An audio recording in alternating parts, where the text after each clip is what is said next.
Good evening and welcome to Falcon Stadium. Tom Mikowski along with Joe Sack as we call all the action for you tonight. And a beautiful night here, Joe, Oh, man. on the west side of Grand Rapids.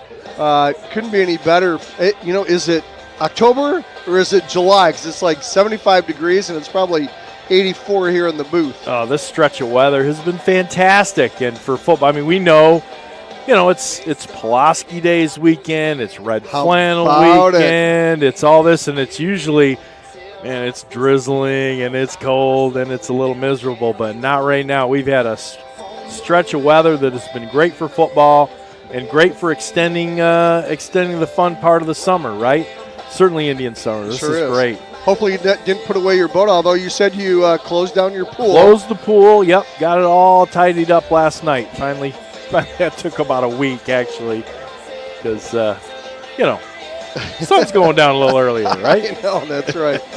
Well, hey, we've got a great one for you tonight in the OK White.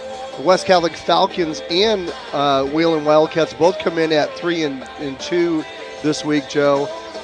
Wildcats coming off a nice win over Spring Lake last week, 21-14.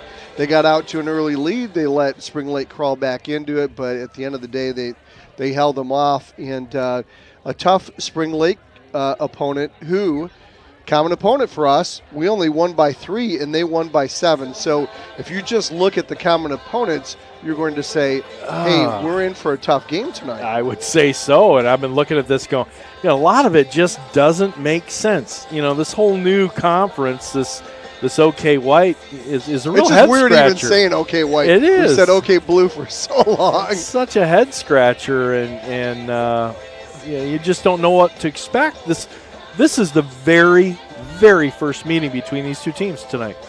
Yeah, and how They've about never that? met. And in yet all they're the years. just down the road. Yeah, exactly. You That would have is kind thought, of right? amazing. Well, West Catholic's coming off of a 35-13 win over Grand Rapids Christian.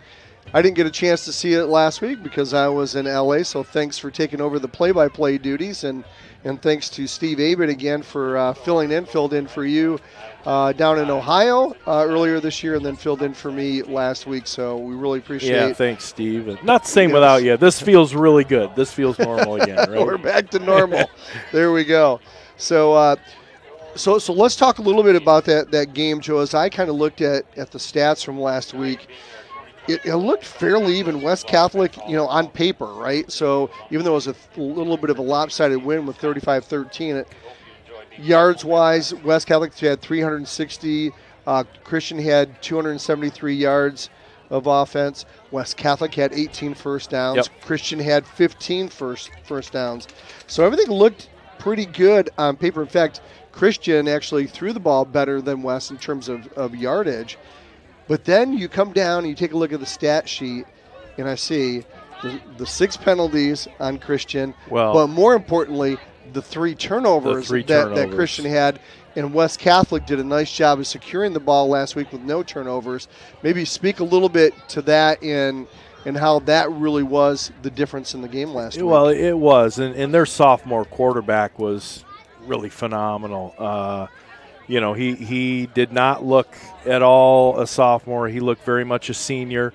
They had some bruising running backs, and it just – at the end of the game, we were talking, the press box, lightens up and you got people in and out. We talked to some of the people up there, and they said, we get down into the red zone and we just kill ourselves, and they fumble and they throw it away, and all the mistakes come after a nice drive, but as soon as they hit that red zone, something happens, and that was exactly what happened against West.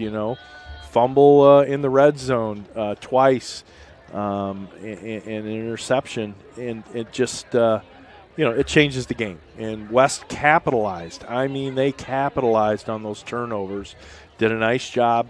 But that was Christians. They've got all the pieces, but just there's a little bit of the mental game, right, that's holding them back. They're not a bad team at all. A lot of speed, a lot of skill, some big fellas up front.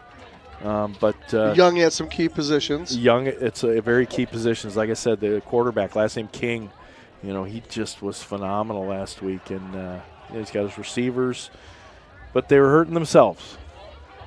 Right. And you can't afford to do that. Not in this conference. No. A lot of great teams in the conference this year. A lot of balance. I would say just a lot of balance between the teams. And certainly, if you're going to turn the ball over, teams in this conference, they all can score. Absolutely they can, yeah. So looking at the West offense last week, Brittenfeld had 20 carries for 102 yards.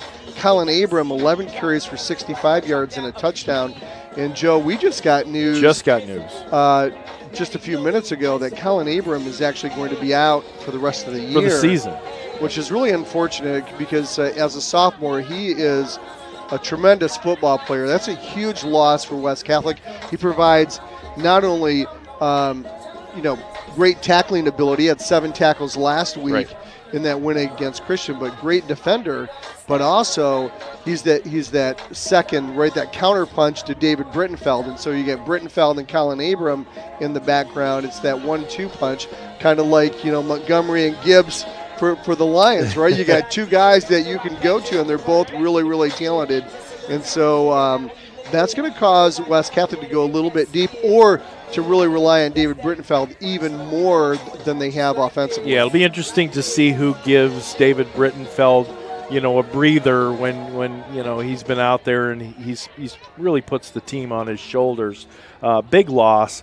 Colin Abram, as a sophomore, we watched him as a freshman and he was phenomenal. Came out, we knew he was going to be up at varsity, and but he's got a football aptitude, and that's again above his weight class, I would say, and just knows the game of football, and that really helps from that linebacking position. So it'll be interesting to see. I think it's going to be Cal Peterson that takes his spot, and Cal, of course, is the transfer. He came up when the family moved up from the Jackson area, played for Jackson Lumen Christi, and so he's a great athlete. Let's see how well he replaces a loss like Colin Abram.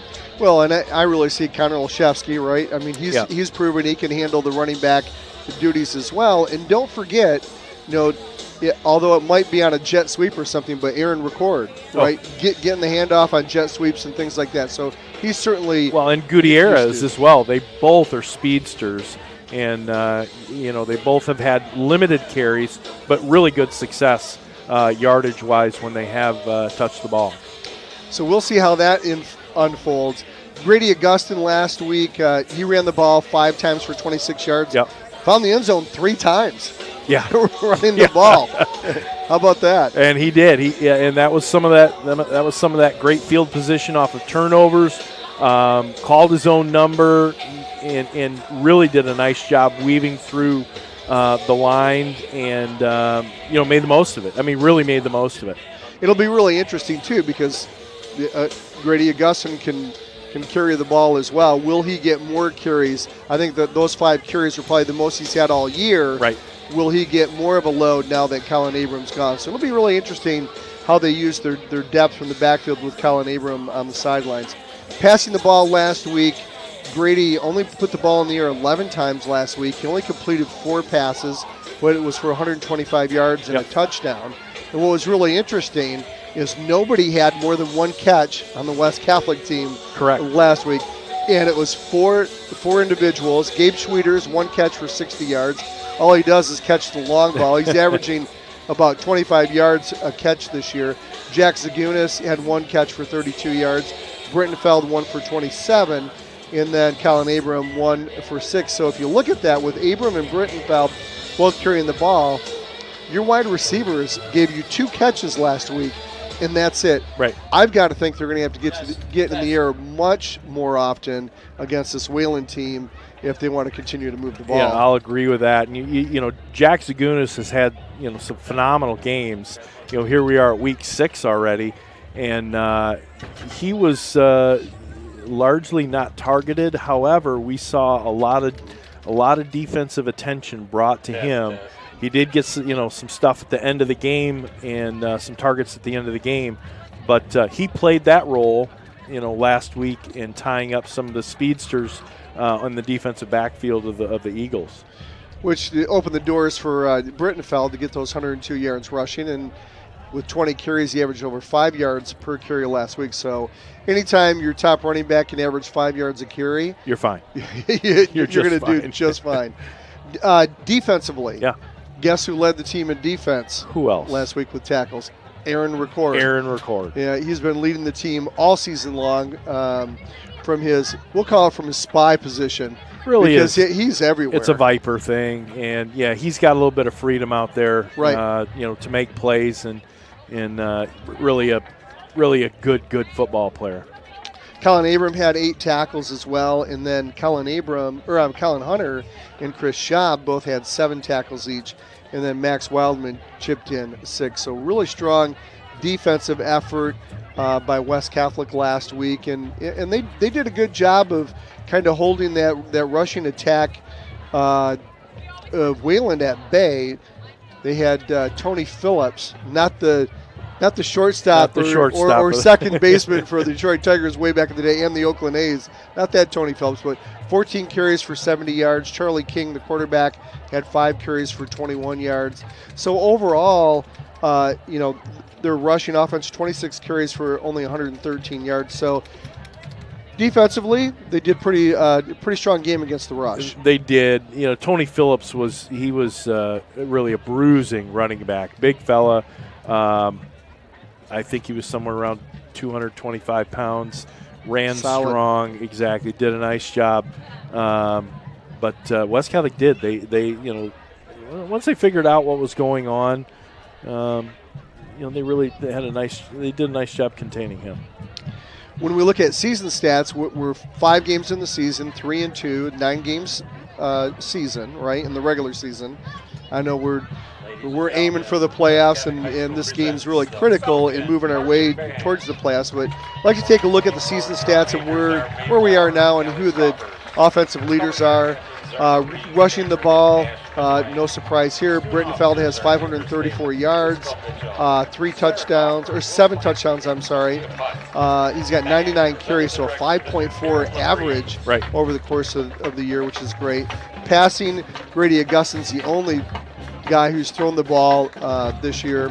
948 yards through the air and 7 touchdowns. So you've got to think Grady's going to pass the 1,000-yard barrier tonight. Odds are pretty good in passing. Of course, his favorite target this year has been Jack Zagunis, who has 22 catches, 3 touchdowns. Those 22 catches have been good for 336 yards or a 15.2 average. So you're going, hey, he's your deep threat. No, wait. Gabe Schwieters, 10 catches for 234 yards or 23.4 yards. Well, yeah, that big 60-yarder last week, and that bumped that number up a little bit. But he's definitely a threat. Both of them have done a really nice job. Favorite targets, obviously, of Grady Augustin, and we can't say enough about Grady Augustin. Man, he delivers a ball, and he's very comfortable in the backfield right now. We can tell that. Really since game 2 or game 3. Certainly game 3. Yeah. So that's a little bit of West Catholic, and we know Aaron Record is leading the team defensively from his position in tackles. Go ahead. I just want to go back and without Colin Abram, I think they opened the playbook up a little bit. And, we take a look at Aaron Record and Matt Gutierrez. Carries-wise, Record's got 3 carries on the year for 26 yards. He averages 8.7, and Matt Gutierrez has had 4 carries for 31 yards, and that's 7.7. Those have been on sweeps, right? Those have been largely on jet sweeps. I think you got to spread. I think they're going to try to spread everything out. I think they're going to get into page 4 of the playbook here and try to take some of the load off of Brittenfeld. Brittenfeld, yeah, sure. And I see them starting to, open up, inch some things out, give some things a try, and because of that speed on the ends. Yeah. With Gutierrez and in Record, I think, you mentioned it earlier, Peterson and I think even Olszewski. I would not be surprised to see Olszewski get the ball a little bit more. You can still keep Record and Gutierrez on the side for your jet sweeps, which they're more accustomed to doing. Right. I think that's a good assessment, definitely. All right, we've got homecoming night here, and we've got the West Catholic fans or student body that's coming out. It's a whiteout. White. It's a whiteout here. It's a whiteout tonight. This is great. Hey, I want to thank everybody for joining us here on the Fox Pools pregame show. Fox Pools, your number one choice in West Michigan for pools, supplies, chemicals, and accessories. Let's take a few more of our sponsors, and then let's kind of go into No, Wayland. let's not yet, because you know what? No. My list is still in the briefcase. Oh. I'm like, where's my stuff? I don't have all my stuff. We'll get to that in a few minutes, but let's take a look at the first ever meeting Wayland. Right? Let's do it. Wayland, a Division IV school, enrollment in 2024 of 803 students. They are 3-2 overall and 1-1 in the OK White. Again, I cannot believe that we have never played this team. Right. August 30th, their first game against Lansing Waverly.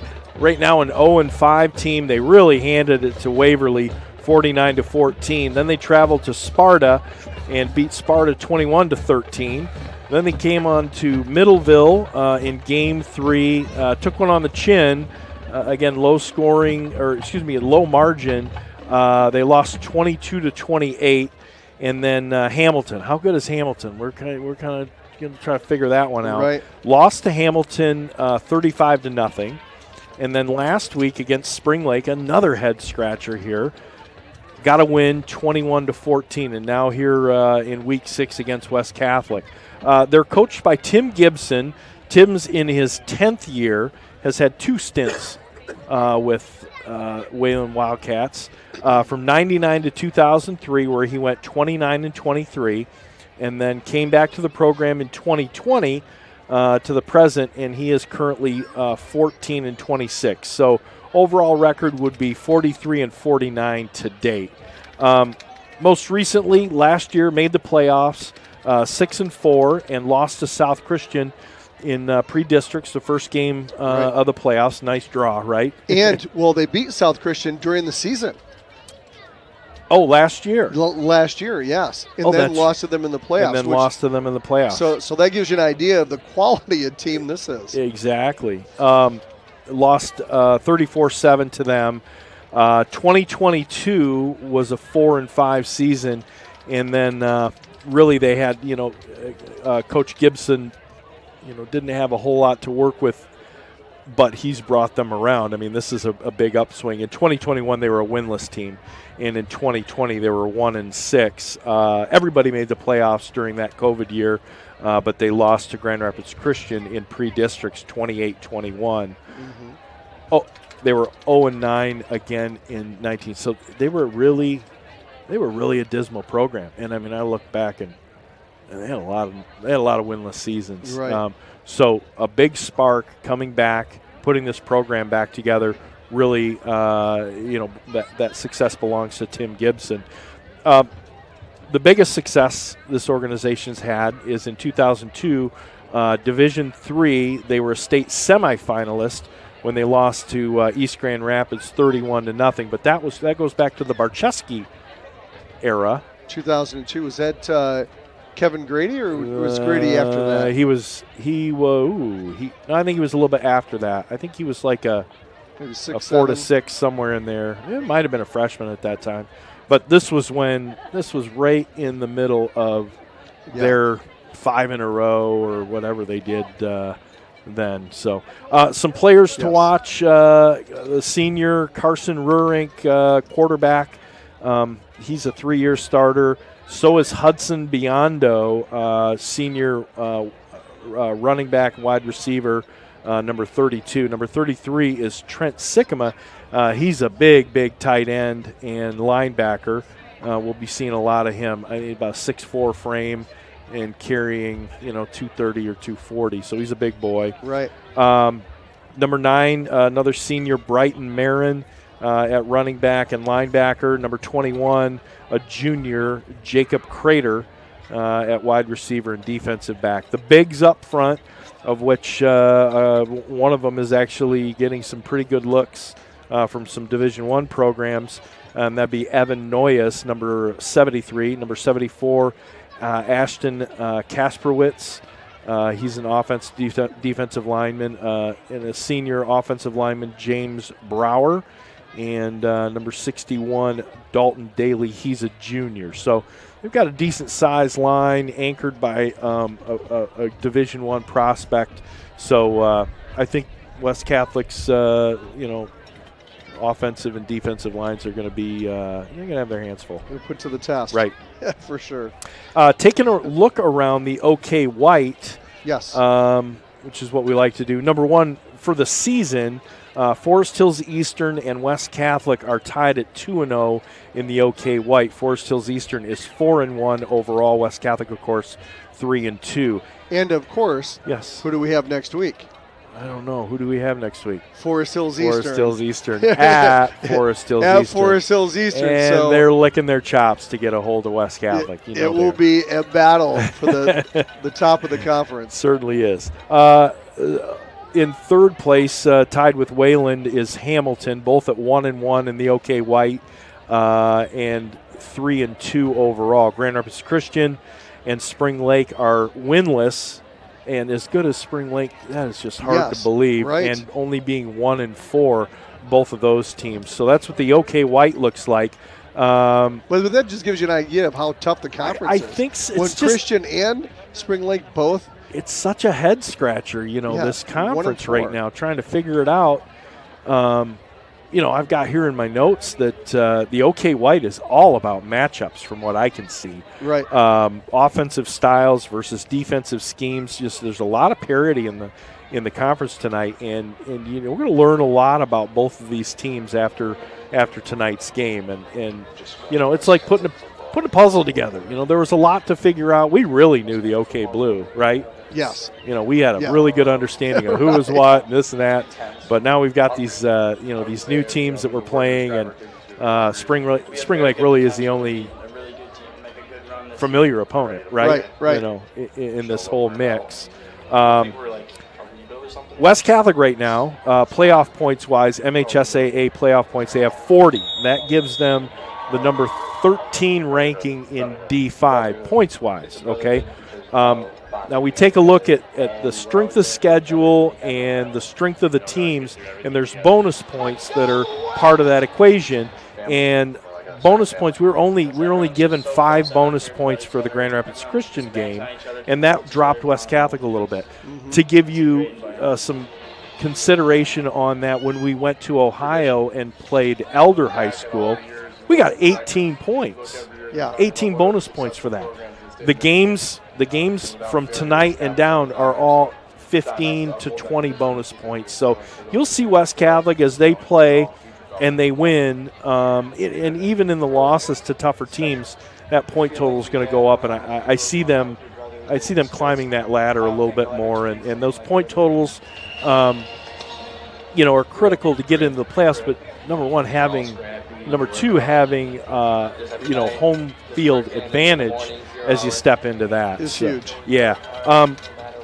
M-Live's got West Catholic number 10 in the area, moving up from the on the bubble category. And this is all division. This is all divisions. This is all area teams. So yes, not bad. Moving up to number 10. On 3, which is a website, has got West Catholic number 22 of all teams in Michigan, regardless of division. So that's pretty generous, taking into the strength of schedule. West Catholic has, I think we looked at, was like the fifth hardest schedule of all teams in Michigan. I believe it. So, yeah, I believe it. Pretty good. Yes. And they actually have a national ranking, and West Catholic is 1,115th ranked nationally. So put that in your books, right? That out? Max Preps has West Catholic number 3 in Division 5. Has them number 30 of all teams in Michigan and number 9 in the Grand Rapids metro area. So, and MHSAA, yes, their rankings, number 4 in Division 5. Okay. And so we've kind of slid down a little bit. We're number 2, even after a 1-2 record. We are number 2, but the last couple weeks, especially with that Spring Lake just barely getting by Spring Lake, has kind of pushed them down, and now they're number 4. That's good. We see West Catholic's come out onto the field, and they're gathering along the sideline. West Catholic band is getting ready. They're assembling for the national anthem here. We've got, 4 minutes and 32 seconds to go until kickoff. Tom, I take a look at this, and you know how nobody wants to play West Catholic. There's always that little, right? There's going to be that butterfly in the stomach that, geez, we got to go play West Catholic at their place, right? Tradition. I just am wondering about a shock factor start to this game where, I don't know if you go right down the field or you throw a quick ball out there and take a shot just to say, hey, this is us. Yeah. Yeah, I would love to see that. Right. Get them back on their heels a little bit. So giving us for 70 out the gate. Exactly. Now we see Wayland, the Wildcats, coming out onto the field here on the Fox Pools pregame show, and we've got a green and white team versus a green and white team tonight. We do. They don't look overly big though on the other side yet, unless they're holding back people in their locker room. But small crowd from Wayland that made the trek over here on the west side. I see some people still looking for a parking spot, though. Right. It could be. Late arrivals. And they've got a pink out going on. Looks like their student section, which is nice. I don't know. I think it's going to be an interesting game. I've never seen Wayland play. I don't know what to expect. Yeah. And it looks like they play a wing tee. Just from how they're setting up and running. And West Catholic has not seen that. And it's going to be a good thing because Zeeland West is really good at it. Right. Really good at it. Yeah, we'll have them the last game of the season. Of course, Zeeland West was one of those teams that lost last week. I mean, crazy week last week. Crazy week with a lot of upsets. Rockford lost and such. And now we got the national anthem, so we'll play that. We'll be right back with you.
All right, welcome back. Tom Mikowski along with Joe Sachs. So let's talk about keys to the game, Joe.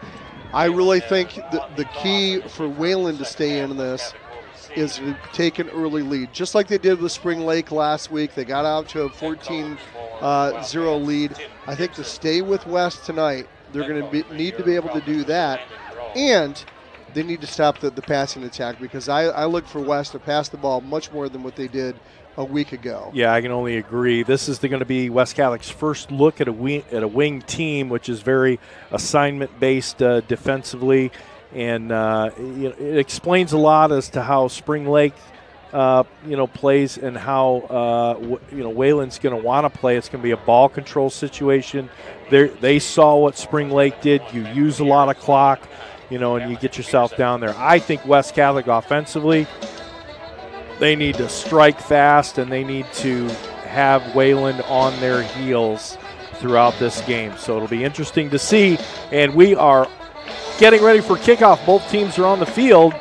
Let's switch it over to our cameraman, Gary Allen. And Carson Cockle in the truck. That's right. Of course, we got Julie Woodruff, who's running around in her pacer, getting us scores during the evening. So she got the pacer running? That's awesome. Yes. So West Catholic receives tonight, and here goes the kick. End over end kick, short kick, and be fielded at the 9-yard line by West at the 10, 15, 20. Still on the feet. Nice return there. Cal Peterson. Yep, Cal Peterson. Hey, want to thank our sponsors, Fox Pools, Custom Caulking, West End Body, Frank's Market, Paget Business Services, Dubin Duba Attorneys at Law, Shaner Avenue Nursery, Moore & Sons Roofing, Realtor Melissa Homeland and Epic Realty, and your Falcon Touchdown Club. Wouldn't be possible without them. Yes, thank you very much. We want to let you know, too, as we get started here, that remember the huddle cam is actually delays by about a second. So we'll talk slow. From our audio, so we'll try to slow it, but there'll probably be about a second cadence difference. And here goes the end around. Here's that jet sweep that we talked about. Aaron Record right out of the gate. Nice end around and quick first down for West Catholic. Spreading that defense out, utilizing these guys like Aaron Record with all that speed. Zagunis will go left. Hand up to Brittenfeld over the right side. He breaks the tackle around the waist, and he'll drag a couple of Wayland defenders over midfield down to the 48-yard line. Nice, hard 8-yard run for David Brittenfeld. Good to see him getting off to a quick start here in the first quarter. Yeah, real powerful run there. He had big number 71. Ryan Sipkema wrapped around his waist and broke through. Slot left goes Wildman. Now he'll go right. Here goes Record again. He goes in motion. Augustin will keep it. Again, we talked about that in the pregame, Joe. Maybe Augustin might carry the ball a little bit more with Colin Abram being gone. That's his first carry of the night. He picks up a West Catholic first down on a quick 4-yard carry up the middle. 2 left, 1 wide right. Here goes Augustin, shotgun. He'll step back, rolls to his left. He's looking downfield, plenty of time. He goes deep and he way underthrows it. It's going to be intercepted there at the 20 by Wayland. And for whatever reason, Augustin got nothing on that throw, and He came up about 8 yards short. Yeah, really tough right there. Didn't come out of his hand very well. And was well short. 10 yards short of any receiver, and it was a big heave, only to be picked off. That was by number 11, Caleb Ellis, who's the backup quarterback and linebacker for the Wildcats. So it's going to put West Catholic's defense on the field, and Wayland's going to get started at, their own 27, Tom. This is what you don't want, right? You don't want to give Wayland confidence going into their first drive here, especially when West Catholic was moving the ball really, really well. Under center goes Rurink. He's going to hand it up over the left side, breaking the tackle there, breaking 2 tackles, going over the 50, and finally getting broken down is number 32, Hudson Biondo. He's a 4-year letter winner, and you can see why with that pickup there. Boy, just a great run all the way to the 40-yard line of West Catholic. Boy, it's great start for the Wildcats. Fantastic start for the Wildcats. Kirsten Rurink's a senior quarterback. He'll get under center. Hand it off again to Biondo. He's only going to pick up about a yard on the play. They'll bring up 2nd and 9 for the Wildcats. That's Chris Schaub and company underneath. It looks like Schaub, no, who is that? That's Hunter Price. That looks like to be shaken up a little bit. Saw him limping out there, Joe. I'll have to keep an eye on that. The junior defensive lineman here. You would think that this kind of an offense is going to produce a lot of tackles for West Catholic at the line and the linebacking core. Rurink over the right side. Biondo. Big hit. And nice job. Maybe a pickup of 1 on the play there. So nice job. Chris Schaub again out on the tackle. Of course, Schaub with 7 tackles last week. He's got a nose for the football, Joe. Yeah, we see quarterback Carson Rurink traveling to the sideline to get a play, and they use up a lot of that play clock. Trent Sycamore, the big tight end, is getting some college looks. He's wide right. Fake handoff. It's going to be a quarterback keeper, and then a quick pitch. Yeah, we got a flag on the play, though, Tom. I think somebody took off a little early there offensively. On the offense. That penalty's declined for sure. Yeah. No gain on the play. So nice job by West Catholic as Wayland looked to break contain and get on the edges, Joe, to no avail. And that's really good to see, right? We saw that against Spring Lake a couple weeks ago where we had a tough time with contain, especially that last possession against Spring Lake. So good to see that there. We see Jack Zagunis coming in for Gutierrez. 4th down, big 4th down play early at the 38. Here goes Rurink under center. Fake pitch, he's going to go, and he's got setting up a screen. Well covered out there. Little misdirection there. Ended up taking a look to the near sideline where he had wide receiver set up, and then went right to the near sideline for Biondo. Caught the pass, but immediately tackled. And Colin Hunter was with him the whole time. He's lucky to complete the pass. Yeah. I mean, Hunter was draped all over him right from the get-go. So nice play by Colin Hunter, and Wayland will turn it over on downs. And good field position for the Falcons. They're going to get started out on their own 40-yard line. So both teams moved the ball a little bit early on in the possessions and then came to a quick halt. So this will be second possession for West as they go right to left on your radio dial here. Gustin shotgun formation. He'll hand it up the middle. Here's Brittenfeld breaking the tackle, breaking another tackle at midfield, still on his feet inside the 40 down to the 35. Man, is he strong. Great run by David Brittenfeld. Don't hit that guy up high. No. About a 30-yard gain on that play, Tom. He's going to take it actually 35. Or excuse me, 25 yards on the carry. He's going to start it out at the 35-yard line. Wildman goes slot right. Brittenfeld gets a patient run on the outside. Did you see that, Joe? He just waited for his blocks to get in front of him. And he picked up about 9 yards on the play. Loved the patience from Brittenfeld there. And a great push. Nice, even push on that side of the line. And Brittenfeld was able to pick his spot and pick up 9 on the play. Wes is going to hurry up here. Brittenfeld gets it up the middle. He's at the 25-20. Breaks it inside down to the 17. And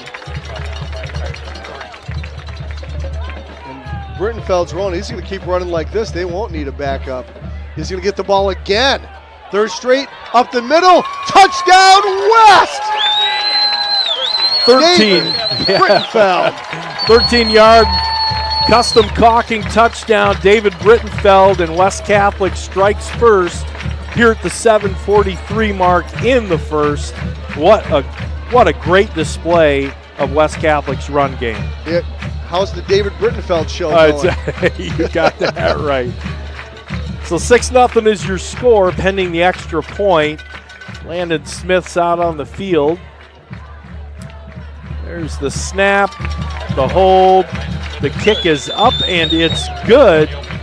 And West Catholic 7-0 on Wayland. And I think Wayland's a little shocked right now. That looked too easy, didn't it? Yeah, how about that offensive line? Oh, man. Well done. So 7-0. So after West Catholic threw an interception on the first possession, they said, you know what? We're gonna stick with the ground game. Exactly. And a work to perfection as they take the 7-0 lead here. 7:43 here in the first. Again, both teams coming in at 3-2.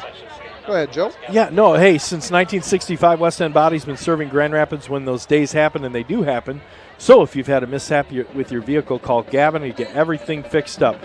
Working with all insurance companies, West End Body's your single source for collision repair. West End Body located at 1693 Leonard Northwest.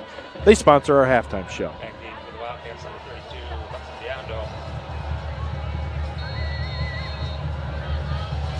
Also back is Jacob Crater. Here goes Landon Smith. Low driving kick. Wayland's going to get it at the 12. Almost stepped out of bounds.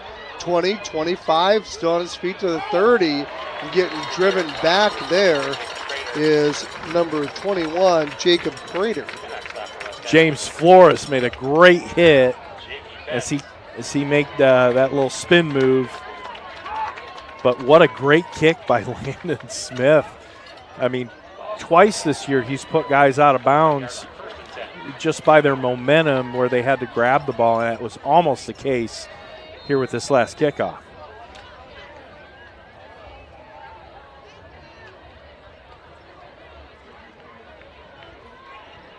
So here comes Wayland. This is going to be their second series. Of course, they went and turned the ball over on downs to West Catholic. West Catholic went down the field, and here comes the Wildcats. Rurink, a little misdirection, a little trap play up off the right side. Call that the B gap there by Biondo. Wildman on the tackle. Sycamore, actually, right? Yeah. So you can just call all the numbers. Pick up a 5 on the play. Hey, I do want to give a lot of credit to that last possession. The offensive line there for West, led by Chris Schaub and Gabe Powers, Dakota Myron, Charlie Stepker, and Jacob Timmer, creating some big holes. Big holes. For David Brittenfeld on that possession. So 2nd down and 5 for the Wildcats. Tight formation again. Biondo behind Rurink. He's going to go over the right side. Going to pick up maybe a yard on the play, Joe. Be third and short here. The bottom of the pile was Colin Hunter. He was the first one wrapped up. And that was Crater on the carry, my bad. Yep.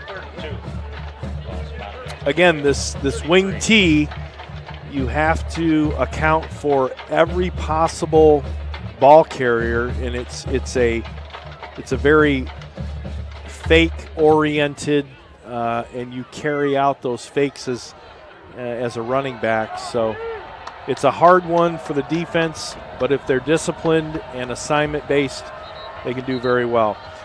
Looks like we've got a timeout on the field called by Wayland. The play clock had ticked down to 2 seconds, and it was noticed very quickly. So smart timeout there by Coach Gibson. Yeah, hey, Fox Pools located on Alpine Avenue between 7 and 8 Mile Roads. Fox Pools is West Michigan's best source for both in-ground and above-ground pools, featuring a full-service showroom with chemicals, supplies, and accessories, offering annual closing and opening services as well as repairs and installation. Fox Pools does it right. And custom caulking is the contractor's choice for quality waterproofing and crack sealing in West Michigan and beyond. Both residential and commercial custom caulking should be your only call. On-the-spot color blending and friendly service is what to expect from custom caulking. And the Norder family proudly supports West Catholic football and all Falcon athletic programs.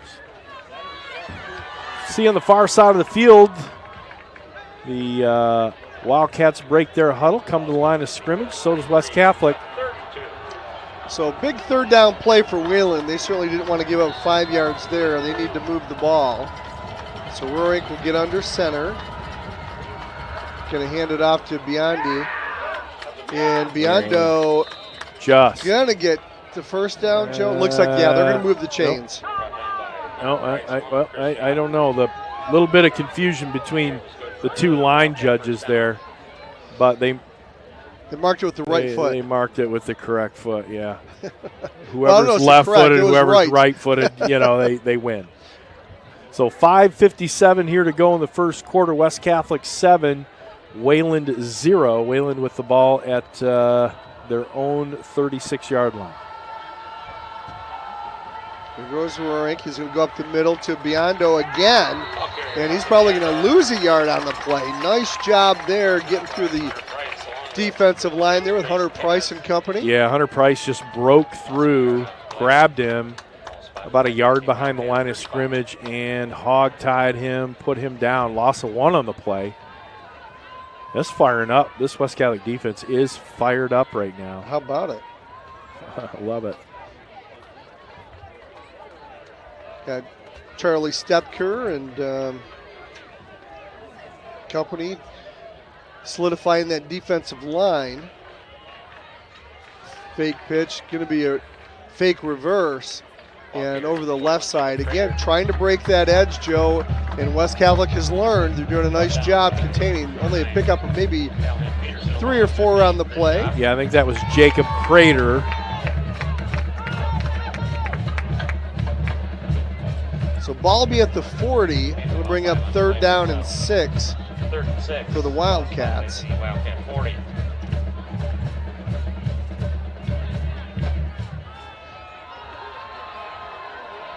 Let's see if he goes to the air here. Roink under center. Going to fake it and going to keep it. Looks like little confusion on the handoff, Joe. I think Roink turned. He looked like he was going to hand it off.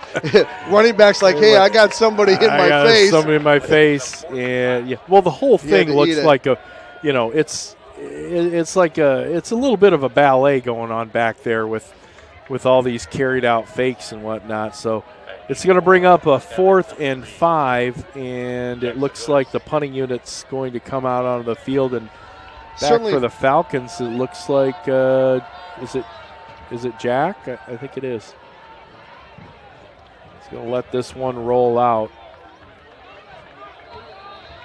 Going to go down at the 32. Yep. So Zagunis just let that ball roll to a rest. West Catholic's going to have it at the 23-yard line. Yep. So nice defensive effort thus far for West Catholic. I think we'll take that. And let's see what this offense can do here in 3 minutes and 41 seconds. It definitely reminds you a little bit of like a Unity Christian or a Menominee, That's exactly right? it. Yes, and we're going to see this formations. We're going to see this out of Zeeland West in the last game of the season. Gustin, shotgun formation. He's going to give it to Brittenfeld again. Again, patient run on the outside. Breaks an ankle tackle on the far sideline. Gets up over the 40 to the 43. Goes Brittenfeld, and he's got another first down. Boy, he's running with authority. Jacob Crater first made contact, and then it took another couple Wildcats to bring him down, but a first down for the Falcons.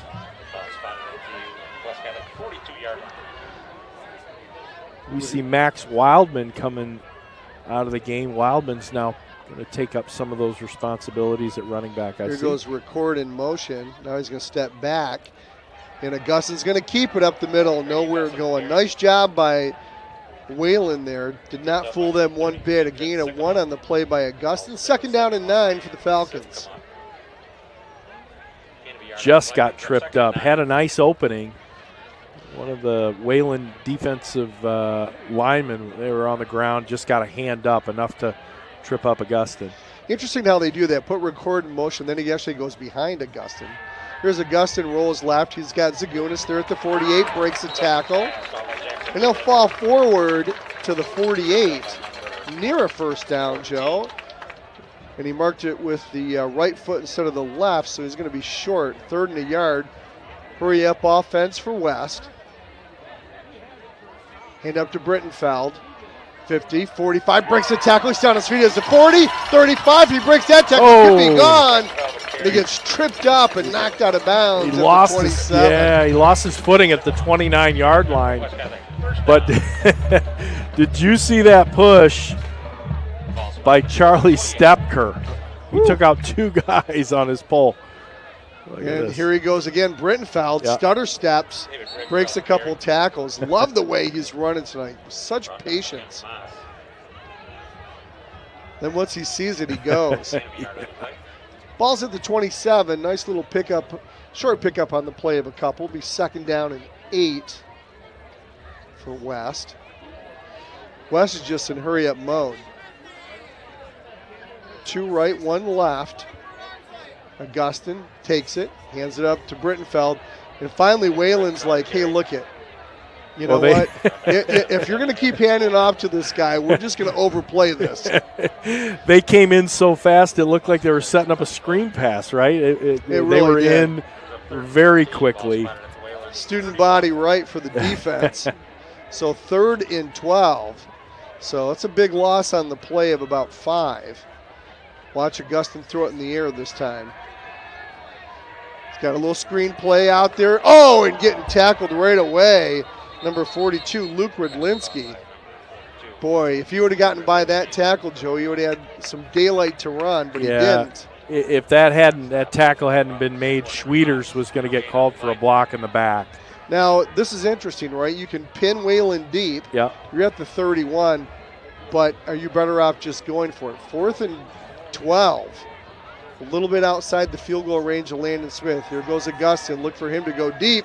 He's got a receiver over the middle. He's got it at the 15. Breaking tackle there is Zagunis. He's at the 10. Touchdown, West! Talk about zigging and zagging, Tom. Jack Zagunis with a touchdown. He did the letter Z out there for his last name, trying to get from about the 8-yard line into the goal. And man, that was exciting. He dodged and bobbed and weaved and got himself into the end zone for another custom caulking touchdown here. 30 seconds to go in the first quarter. And West Catholic takes a 13-0 lead on the great throw from Grady Augustine to Jack Zagunis. And now Landon Smith comes out. Here's the snap, the hold. The kick is up and it's good. And West Catholic with a 14-0 lead here towards the end of the first quarter. Tom. Remember that play, Joe, because that was like 4th and 12. It was. 4th and 13. So at the ball's at the 31-yard line, and you go for it there. It's a turning point in the game because it's 7-0. They don't get it there. Wayland gets the ball. They can come back and tie the game. They get a play like that. All of a sudden, they're up 14-0. Yeah. Big momentum shift right there. Absolutely. Really is. We want you to experience West Night, calling all middle school families. Join us for Experience West on Thursday, October 10th at 6:30. Experience West is an interactive open house filled with opportunities to learn why West Catholic is the best place for your students' high school education. Visit grwestcatholic.org/admissions to register today. That's Experience West Night, Thursday, October 10th at 6:30. Here's Landon Smith with the kick. Taken at the 15-yard line. And up through the crowd and hit hard is number 21. That's Jacob Crater. And a nice run back for him. He's going to bring it all the way out to the 35-yard line. Kind of a short kick for Landon Smith. 23 seconds to go until the end of the first quarter. I feel good about this defensively for West. They've stopped them a couple times here. They've got the momentum after that big play. Look for them to whether do a 3-and-out with Wayland here or maybe come up with a big defensive stop here. Maybe could break this game open. We'll see. Rurink, the senior, he'll get under center. And he'll just follow a block by Biondo. Pick up a 2 on the play.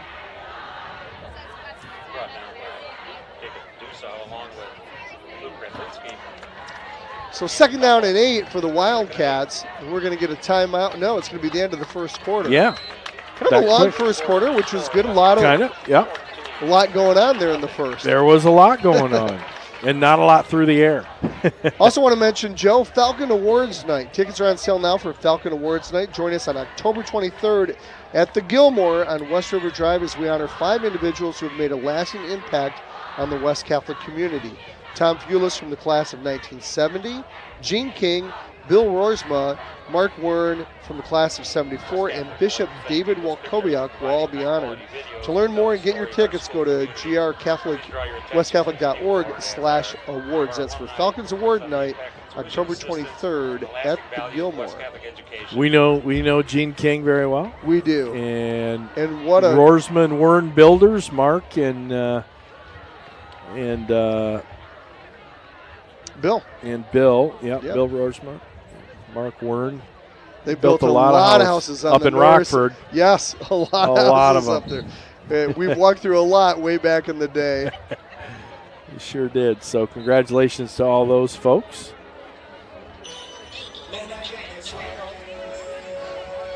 And the teams are going to switch field. And Wayland's going to get started here on the 42-yard line, their own 42-yard line. 12 minutes is set on the clock, and here we go. So they'll go right to left on your radio dial here in the second. Hand up over the right side. Really no pickup on the play, maybe a yard. Colin Hunter came in. Yeah, he shot right in there. Did a nice job. It's going to bring up a 3rd and long now. Boy, if you like to tackle people, this is the offense. Again, Tom Mikowski and Joe Sack calling all the action here on the West Catholic YouTube channel. Thanks for joining us tonight. Beautiful night here in West Michigan. About 68 degrees out there on the field right now. Here comes a quick pitch over the right side. They're going to give that to Chance Lenhart.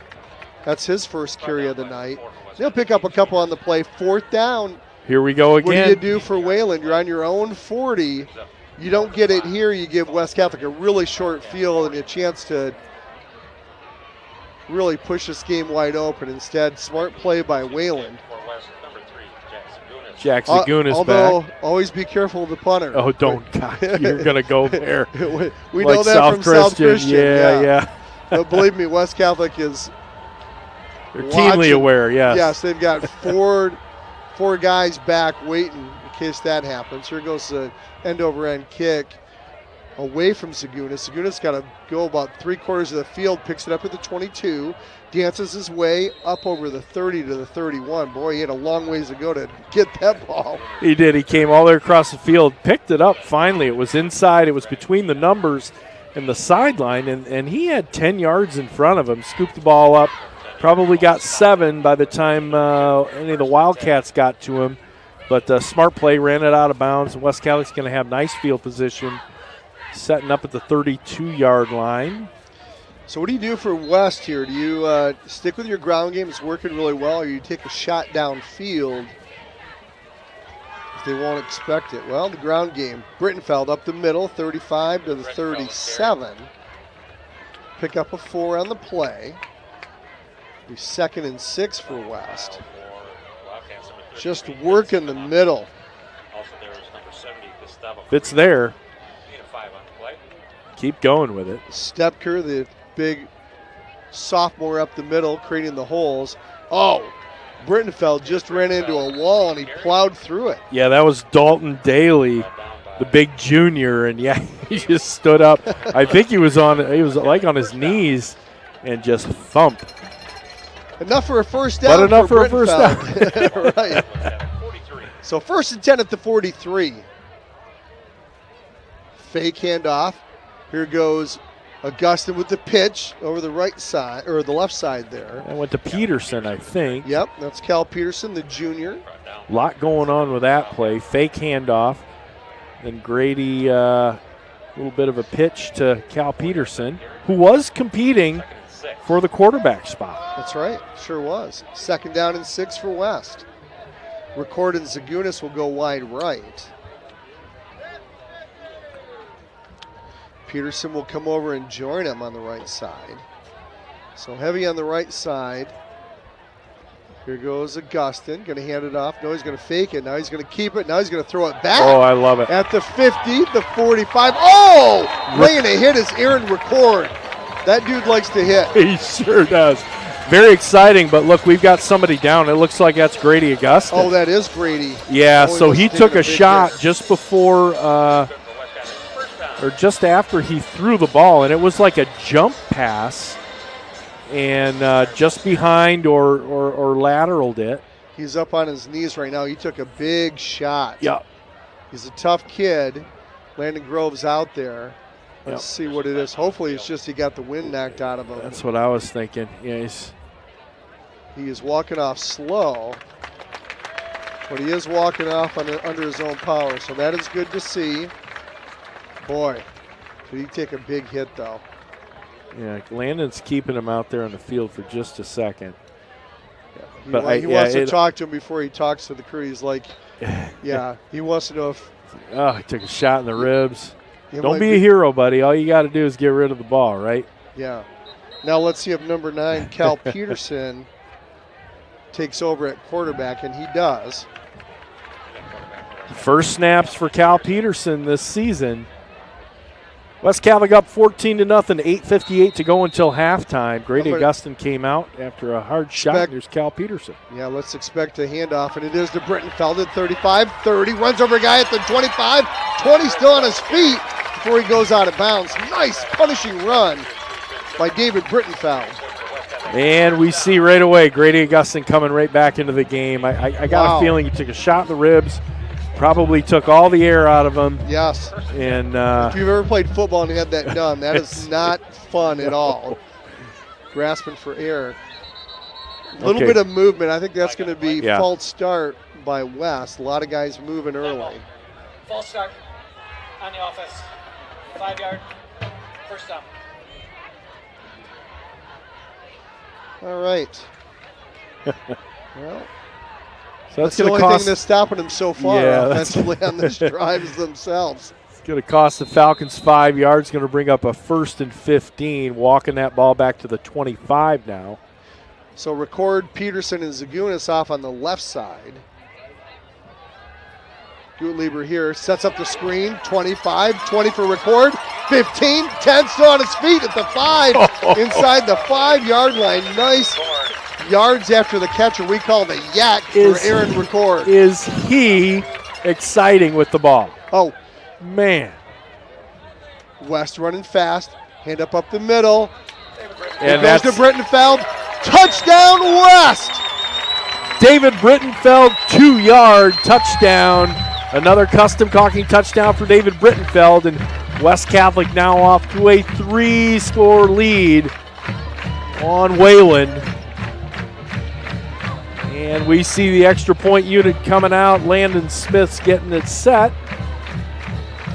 Well, I really like the way they're moving the ball here. If anybody was worried about not having the depth with Colin Abram tonight, David Brittenfeld has come to play. They've got tools. Yes. West Catholic's got weapons. They got tools. And they've also got a PAT, which stretches the score out to 21-0 with 8:22 here to go. And I think West Catholic has just established the shock factor. You know, this is how do we stop this, you know, for Wayland. You know, I think you called it, right? It's like, I mean, it wasn't through the air, it was on the ground. It was. But coming in to play at Falcon Stadium. Nobody wants to play us. They've gotten hit on the chin. Hey, the new Frank's Market's located at 1020 West Fulton in Grand Rapids, featuring the area's best fresh and smoked kielbasa, awesome steaks, succulent roast, hot shots, deli meats, and so much more. Means even more this weekend because of Pulaski Days. But stop in and experience the fantastic service and products the Stanizak family has delivered in Grand Rapids for decades. Since 1933, Frank's Market is the only choice. And here goes Landon Smith. Ball will be at the 40. Here comes the kick. Nice end-over-end kick. Will send Wayland back inside the 10, 15, 20, 25, up to the 27-yard line. So nice return by Wayland, and they'll get started there. This is a team that needs a touchdown on this drive. I believe so. Cam in-body making a really good hit and a tackle there on number 21, Jacob Crater. They got to find a way to get the momentum back. At 21-0, they can't afford to fall any further behind. No, and these kind of offenses, when they sneak a pass in, Tom, you know, you're never really expecting it, and they're usually highly effective. So I hope West Catholic's defense has got that in mind. Rurank gets under center. He's going to hand it off over the right side. And there's a fumble on the play. That was number 12, Rex Emery. And with it is. the carry. It's a turnover. So first carry for Emery on the night, the junior running back. He coughs it up, and West Catholic gets the fumble and the turnover. Could not be any more disastrous for the Wildcats. Yeah, man, oh man. The defense has got to be getting tired. Wayland's defense, they've got some guys that are going both ways too. And boy, I know the running game has been working so well, but boy, I would love to see a deep ball to Jack Zagunas here. Yep. This is where you throw the dagger. Just like last week, they had a 32-yard touchdown pass to Zagunas last week. Will they try again?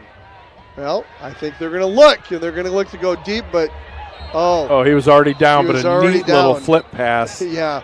to record. That's exactly what they were doing. They were going to look at he had Brittenfeld going deep. Nothing out of Schwieters so far tonight. No. I look for him to do it again.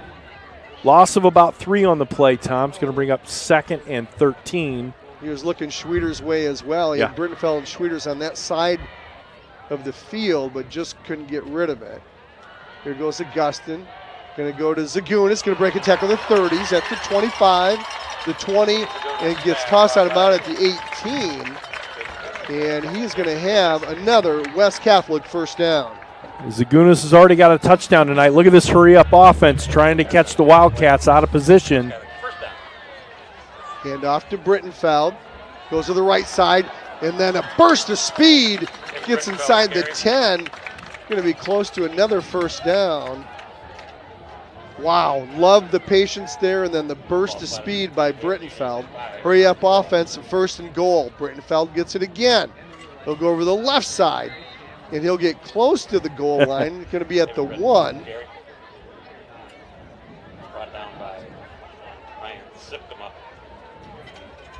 So 21-0 is your score. We're at the 6:59 mark here in the second. West Catholic's threatening to get this wide open, break it open here. Brittenfeld over the left side. Oh! He puts the ball over, and they're going to mark him just short.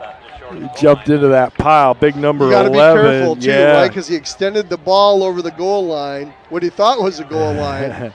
Caleb Ellis came in and pushed him right down over that pile. Luckily, he didn't lose the ball. Here's Brittenfeld again over the left side. He's going to plow his way in for a touchdown, but hold on. We've got a flag on the play. Let's see what this flag's all about, Tom. Holding offense. Oh, when you're at the half-yard line. That is going to catch Landon Grove's ire, Sure. to say the least. When you're at the half-yard line and you hold, you cannot afford to do that. So 3rd and 11. Let's see what West draws up here. Could this be Schwieters' time, or could this be Schwieters or Zagunas? Schwieters is on the near side here. Throw that ball to the pylon. One-on-one coverage.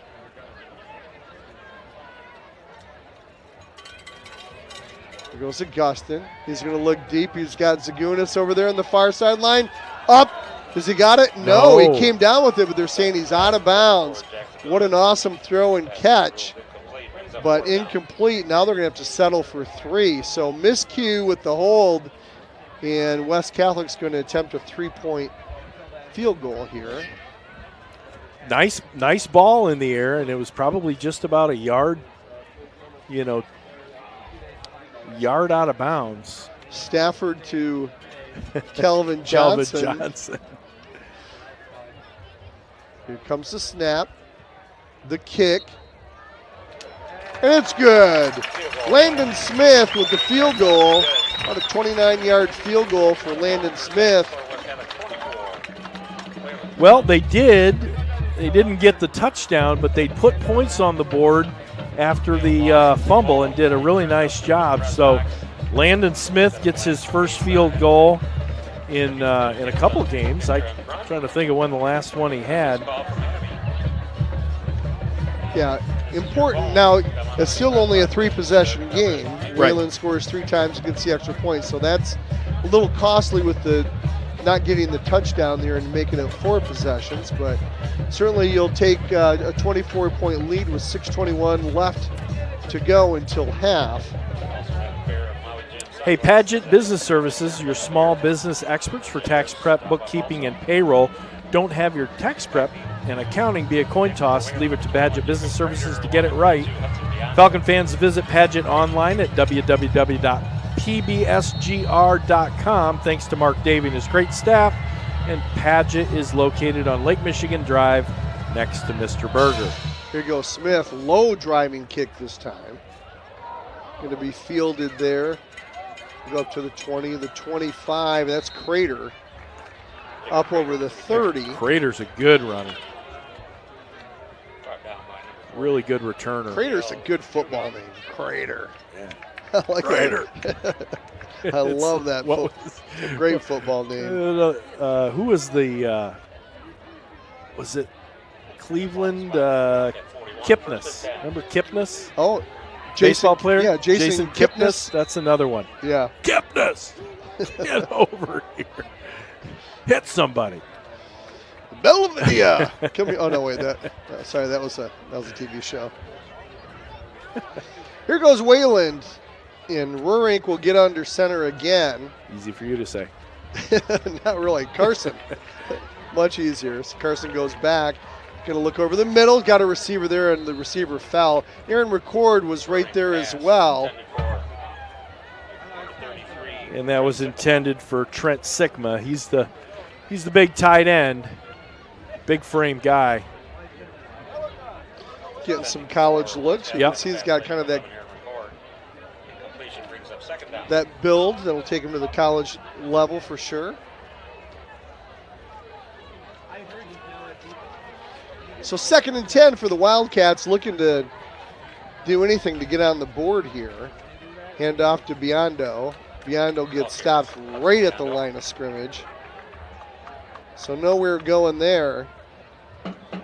Guess who's in on the tackle? It's number 54, Hunter Price. Boy, he's had a couple solid games here. I think 8 tackles last week.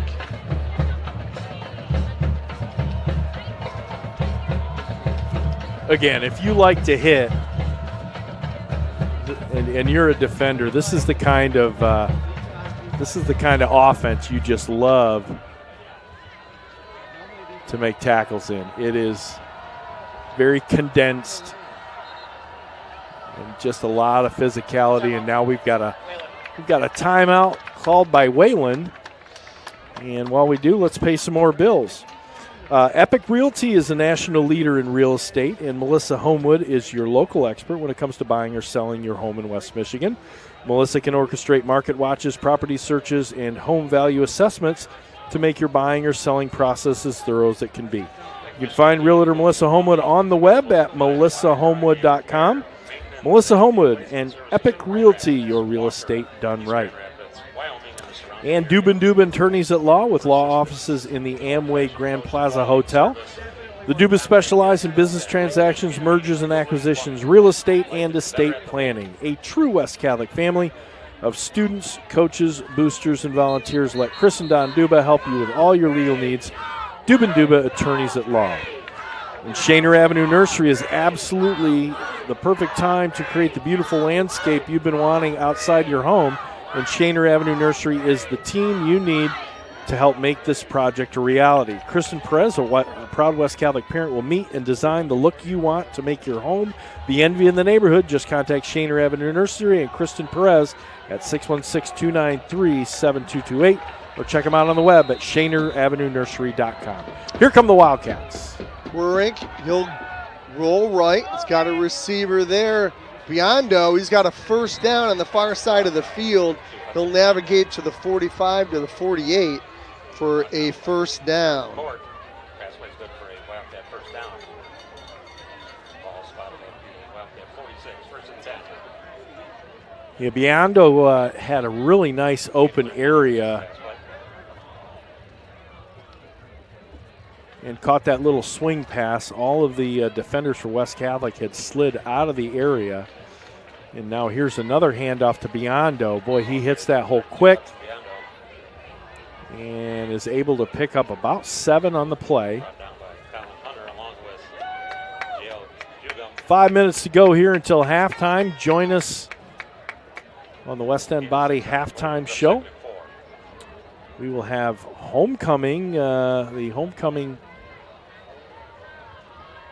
is going to be going on along with the West Catholic Band, and then Tom and I will go over the stats from Steve Grooms.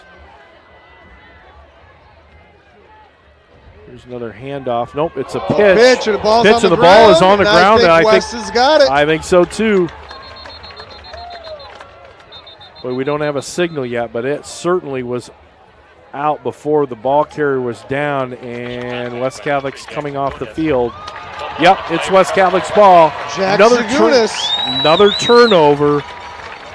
Boy, it's something else when you go to catch a pitch like that and just get blasted.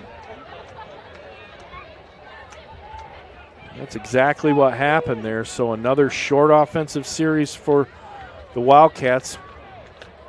And a turnover. Their second of the night, second fumble. So 4:33 to go until halftime.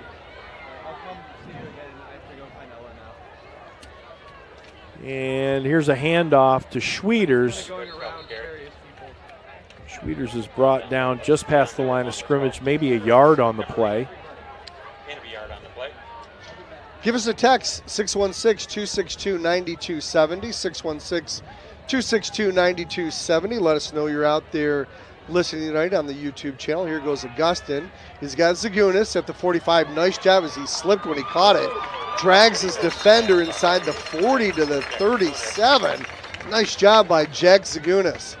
And a nice block by Aaron Record. He was out here kind of he decoyed himself as a receiver close by Zagunis. As soon as the pass got caught and the defender turned to tackle, Record just nailed him and was able to release Zagunis. Augustin looking to go deep. He's got Schwieters there. Did he one-hand catch that? No, in and out of his hands. Love the call, though, as they go deep to Schwieters, but he was double covered. Nice job by Wayland. He did. It looked like Gabe had gotten that hand up and might have gotten it on his waist. Brought it into his body, but unfortunately that ball went incomplete, and a great ball thrown by Grady Augustin.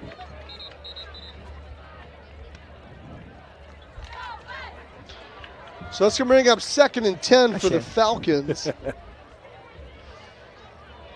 2 on the near side and 2 wide left on the far side. Here goes Record. He's going to get the ball. He's at the 35, 30. He gets kicked out of bounds at the 26. Nice run. That's that jet sweep we thought we'd see with Record tonight. And it looks like it might be enough for a first down. Yep, they're going to move the sticks. Boy, he's just very effective on that jet sweep. Got a lot of speed, and he's not easy to bring down.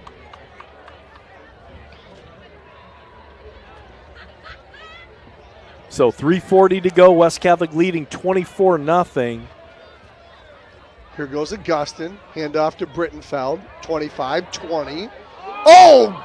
Runs over a guy at the 15, still on his feet, down to the 10. David Brittenfeld's having himself a night, Joe.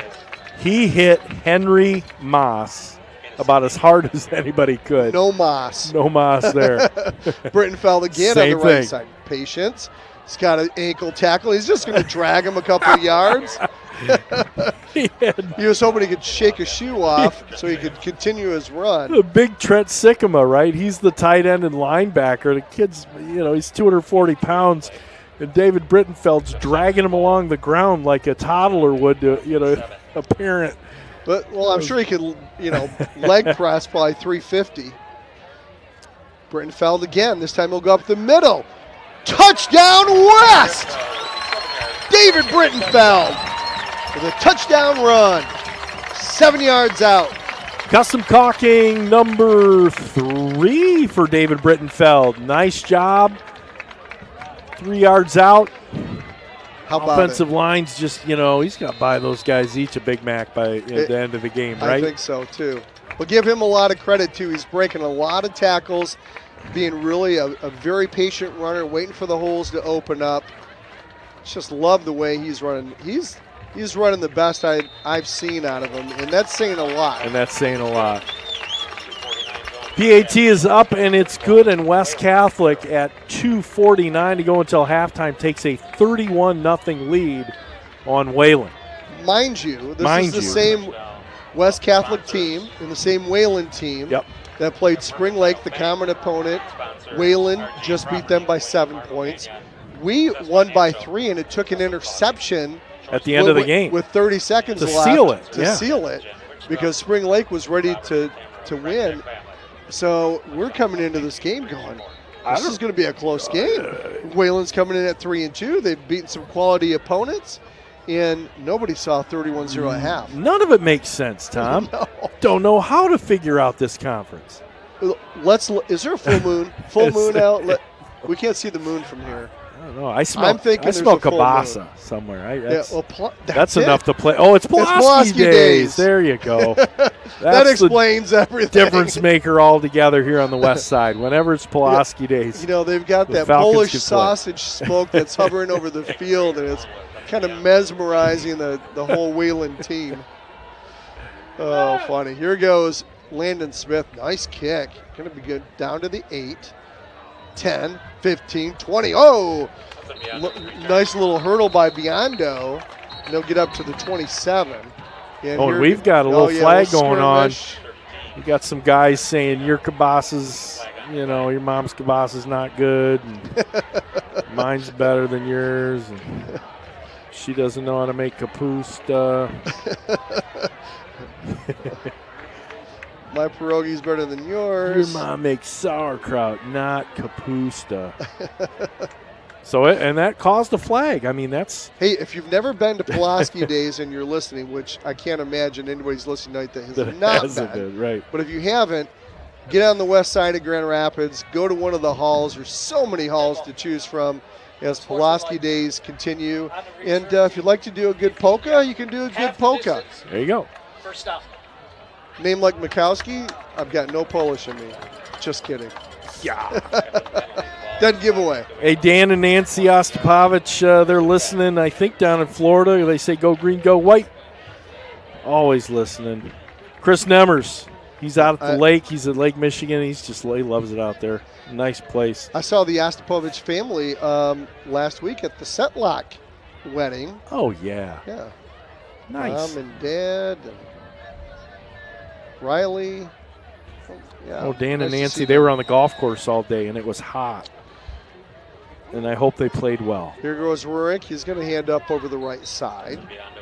Biondo with a 5-yard pickup. And Dan and Nancy, I still want to come down to Sebring, and I want to come for the race. Because you guys they're right down there. We'll come see you, have dinner. There we go. I'm a big race fan. I was even considering going down to Texas for the Formula One race. That's right. In Austin. Close, right? Austin, Texas. Which is on my hit list. Never been there. Heard great things about Go Austin. with me to the race next year. Well, send the invite. All right. We'll get Steve Abert and company as Wayland gets the ball. Goes over the right side. Still on his feet. Got one guy to beat it. Is he going to get caught from behind it? He is. All the way down to the 25. That is what you call a foot race. So Gottlieb runs him down. That's Chance Leonard with the carry. And, boy, did Wayland need that.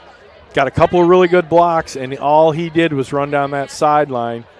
3 Falcons chasing him, and finally brought down at the 25-yard line. Getting close to the red zone. Let's see what they do here. Biondo's going to get the ball, just bulldoze his way over the right side inside the 20. Nice 6-7 yard pickup for Biondo. And Wayland got their first really good drive going here. You need a play like that to get a little energy, That's Biondo's he's a big boy, and he runs well. Of course, a 4-year starter. Fake to him. Quarterback keeper over the right side for Rurik. Maybe he picks up a yard at the most. Looks like they're going to put him right back at the line of scrimmage. So it'll be 3rd down and a short 4 for the Wildcats. Boy, they got to hurry this up. They've got 54 seconds on the clock. They got one timeout they can use here, but they're looking to score, Tom. They sure are. Rurik gets under center. He's going to pass now. He's got a receiver there, and catching the ball and going out of bounds is the big tight end, Trent Sikkema. So nice little down and out play to the tight end. A little bit of a curl. Going to be 1st and goal. Charlie Stepker coming off the field. Ball spotted at the West County 10-yard line. You don't So want to right get in at his the 10. way. So if you're West and you're giving up 1st and goal, you want them to be at the 10. They got to go the full 10 yards here. Yep. Biondo be off to the right side behind Rurik. He's going to get the ball up the middle. Going to fight his way inside the 5. Nice pickup on the play. I think Is this where West really cheats? Spies Biondo here. Clock still ticking. 20 seconds, 19 seconds. Wayland's got one timeout left. This might be their last play if they don't hurry. Rurik gets under center. Going to give it to Biondo up the middle. Is he going to get in? No, he's down. and enough time. They called a timeout with 5 seconds to go. Huh. Huh. Now, Wayland. it is 3rd down. And they're at the 2 2. goal. They're at the 2. Yeah. Now, with no timeouts left, you got to go for the TD, right? But what do? You try Well, down 31-0. You kind of you have to, yeah, right? and Biondo, yeah, he's beyond good enough to get into the end zone. No pun intended. But, yeah, you got to give it to your big man, your 4-year starter. You've got the blocking schemes. You just, what player are you going to call here? I don't think you pass the ball here. And I don't think you go wide. You see a lot of this happening right in the NFL where they'll look to go wide. And it's like, go up the middle. You need 2 yards. You need 1.5 yards. Go up the middle. You stretch the field. That's where you get in trouble when you have such a short field. And you got some big fellas up there. Go do your job. And this is Open where this West thing has up. got to sell out. I think that's what Darren Smith is Yeah. telling his troops right now. Sell out in the middle. Sell out on Biondo. We'll take our chances if anybody else gets the ball. But I've got to envision he wants to sell out. So 5 seconds left until half. 31-0 is your score. Here we go. Huge 4th down play for the Wildcats. Rurik gets it. No, he's going to throw the ball. And in and out of the hands, he dropped it. Probably would have had a touchdown there, Joe. Number 21, Jacob Crater. And they come He was up turning empty-handed. before, he was turning before he caught that ball. 1 second to go. That hurts if you're Wayland. Good play call. It was only 3rd down. Now it's 4th down. I think. Oh, they still have 1 second. Yeah, they have left. 1 second, and they got one down here to go. Boy, Ball's still on the 2. you know what? They're not going to play around this time. I think they're going to give it to Biondo. Nope. Bunching them right up. Under center. Nope. He's going to follow Biondo, block, and nowhere going. Boy. So, Big nowhere defensive going. surge. Yeah, big defensive surge to end the half. Now, you kind of understand it a little bit, right? You got Biondo blocking for Rurik, so you'd expect maybe you can get a yard or 2 following that block. But, boy, if I need 2 yards, I think I'm going to give it to the big guy. So welcome back into the broadcast booth. Tom Mikowski along with Joe Sack as we're witnessing a game we just didn't envision. I did not. I thought it was going to be closer. I thought there was going to be some surprises here, and I guess the biggest surprise is really how well West Catholic is running the football, specifically David Brittenfeld. Yeah. We'll be getting the stats from Grimsey, but I've got to imagine he's probably in the 130? 130 or 40, yeah, I would say so. Something in that neighborhood, probably. And here he comes right now. Everybody say hi to Steve Grooms. There we go. Hi, Elliot. There we go. Thank Elliot's you, saying guys. hi to everybody. Sparty's going to play in a little bit, right? They got an hour before kickoff. Well, so. we thought maybe 140 yards for David Brittenfeld, and we are wrong. 188 yards geez. on 19 carries with 3 touchdowns. Your night is done. That's awesome. That is a tremendous half. So his best running performance of the year by far, and he's done it in just a half. And on 19 carries, that's a game for a lot of people. 9.9, he's averaging really 10 yards per carry. So effective on the blocking up front. Watching Charlie Stepker, he's been the pulling guard and just very patient, waiting for Charlie to set the first block and then making his move. So nice job by David Brittenfeld tonight. Yeah, awesome.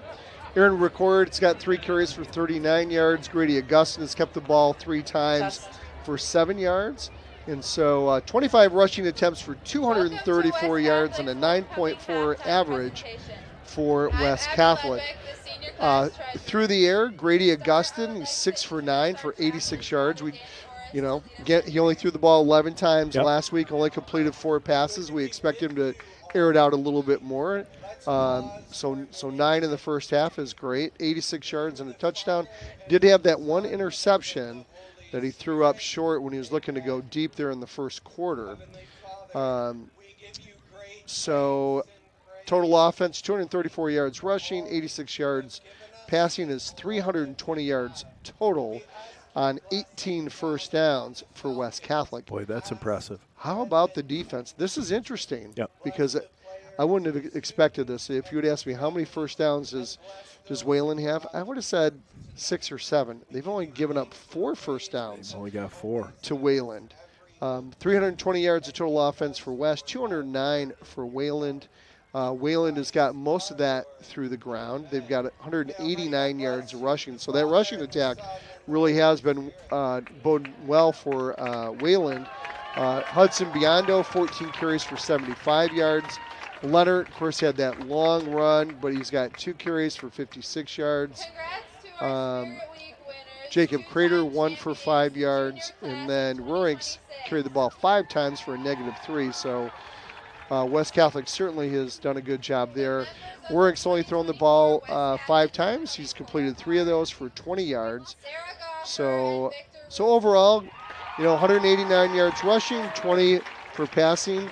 And that looks really great for West Catholic because if Wayland is going to get back into it, they're going to have to throw the ball downfield a lot more. They have been unable to do it tonight. I think so. Taking a look at the total offense, though, Tom, I'm looking at the plays. 25 rushing attempts for both teams and 9 passing plays and 5. So there's really only 4 plays difference in total and 209. I wouldn't have thought they had 209 yards of total offense in the first half either. But really, those turnovers were costly. 1 for a touchdown, 1 for a field goal. So, really turnovers are so costly. Didn't cost West Catholic because the defense stiffened, but West Catholic certainly took advantage of the 2 that Wayland had. How about the defense this year? I mean, I don't have the season stats, but in number of turnovers, you look at 3 last game and 2 this game. I mean, overall for the season, maybe they're at 15 or so turnovers. So they've done a nice job of forcing the turnovers. Let's kind of go through the first half scoring summary. West Catholic got on the scoreboard first. David Brittenfeld 13-yard run and Landon Smith kick in the first, then followed by a Jack Segunas got a 31-yard reception for a touchdown on a 4th and 12 play. That was huge in the first quarter. I believe that was really the momentum shift that really changed the direction of this game. Smith had the kick, then it was 14-0 to end the first quarter. Second quarter, it was all West Catholic again. Brittenfeld with a 4-yard run and a Smith kick extended the lead to 21-0. Smith with a 28-yard field goal. And again, that was after being at the 1-yard line, getting in the holding on a 3rd down play. Then they had to settle for the field goal. But that brought the They brought it to 24-0, and then Brittenfeld, 7-yard touchdown run, Smith kick, and that's where we end the first half at 31-0 West Catholic. And Wayland is going to receive the opening kickoff of the second half, so they'll get the ball to start off, and they've got some work to do, obviously. Defensively, let's take a look at the defense.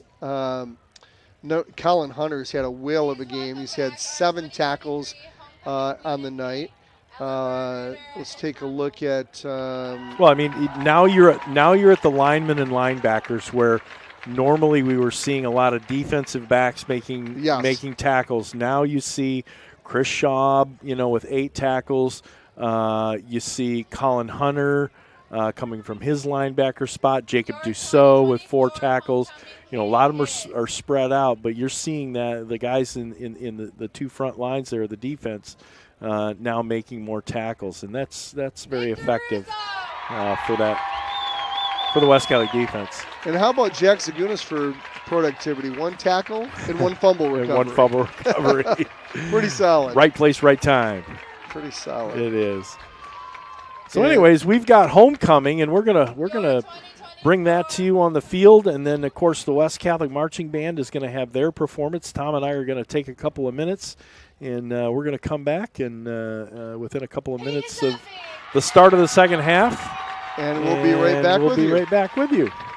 Stick with us. You're listening to West Catholic Falcon YouTube Network. Tom Mikowski along with Joe Sack. We'll be right back with you.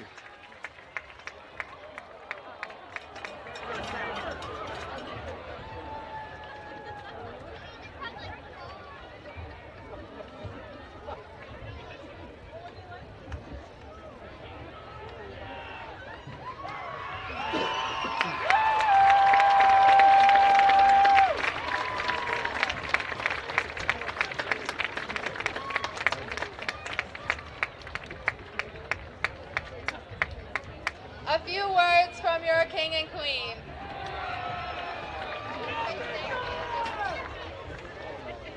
Hello. Firstly, I would like to thank God because without Him, none of us would be here. Secondly, I want to thank my parents for their sacrifices and all of their help they've given me because I wouldn't be here without them. And I would also like to thank my classmates because I've had a great past 3 years and I'm looking forward to the next coming months with you guys.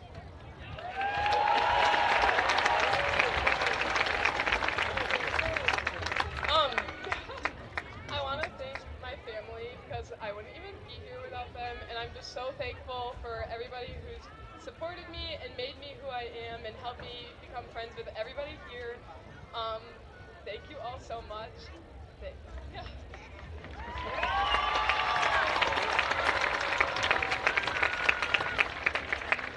And now the West Catholic Band.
Good job.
This year, the 2024 Falcon Marching Band show is based on the famous movie musical written by Ben Pasak, Justin Paul, and Ryan Lewis.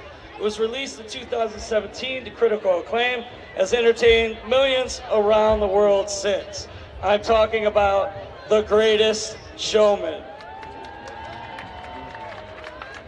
Drum majors, May Moore and Allie Stofers. Is your band ready?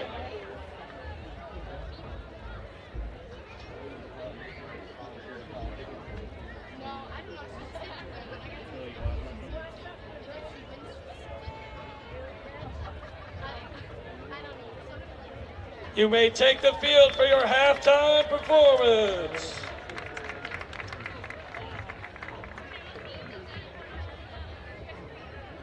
We begin our show with the movie's opening tune, The Greatest Show. This will feature senior Anders Stalen on the saxophone.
Falcon Marching Band continues its show tonight, performing a musical illustration of the drive of P.T. Barnum and his future wife from a young age. This one is called A Million Dreams.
The band continues with one of the movie's most fun tunes, highlighting the early success of P.T. Barnum and his ideas. Here is Come Alive.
All right, Falcons, let's make some noise!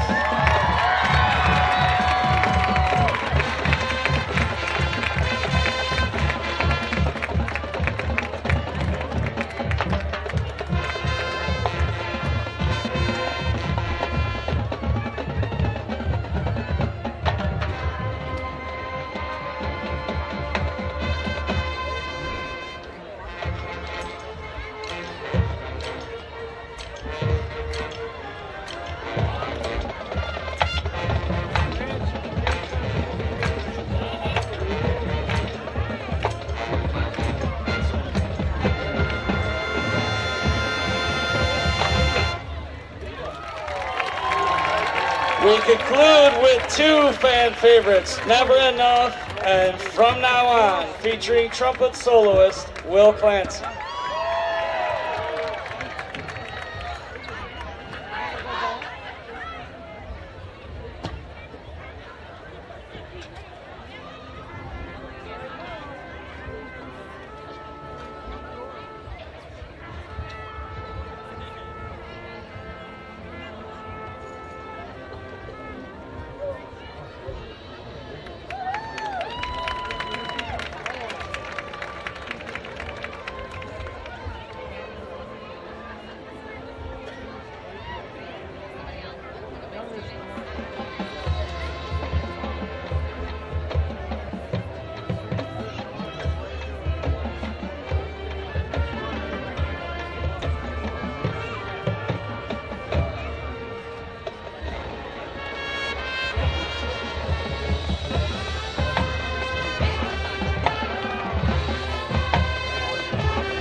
Let's hear it for your Falcon Marching Band.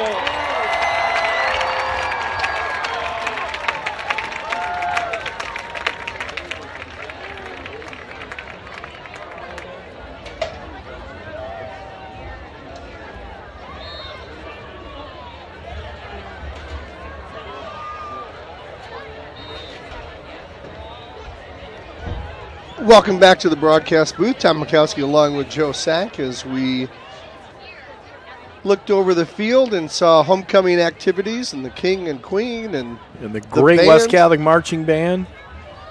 Nice job, everybody. All decked out. We have a king and queen. We'll try to get their names here, but everybody looked great. And a great so much night fun. here. Yeah, absolutely. Remember those days? Yeah. It's just so much fun. You were on every court, weren't you, Tom? No, I wouldn't either. I was the guy driving the convertible. I didn't even get that job. Oh, jeez. Your Glads are up tonight.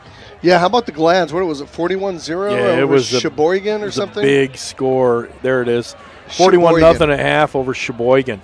Not Wisconsin, Sheboygan, Michigan.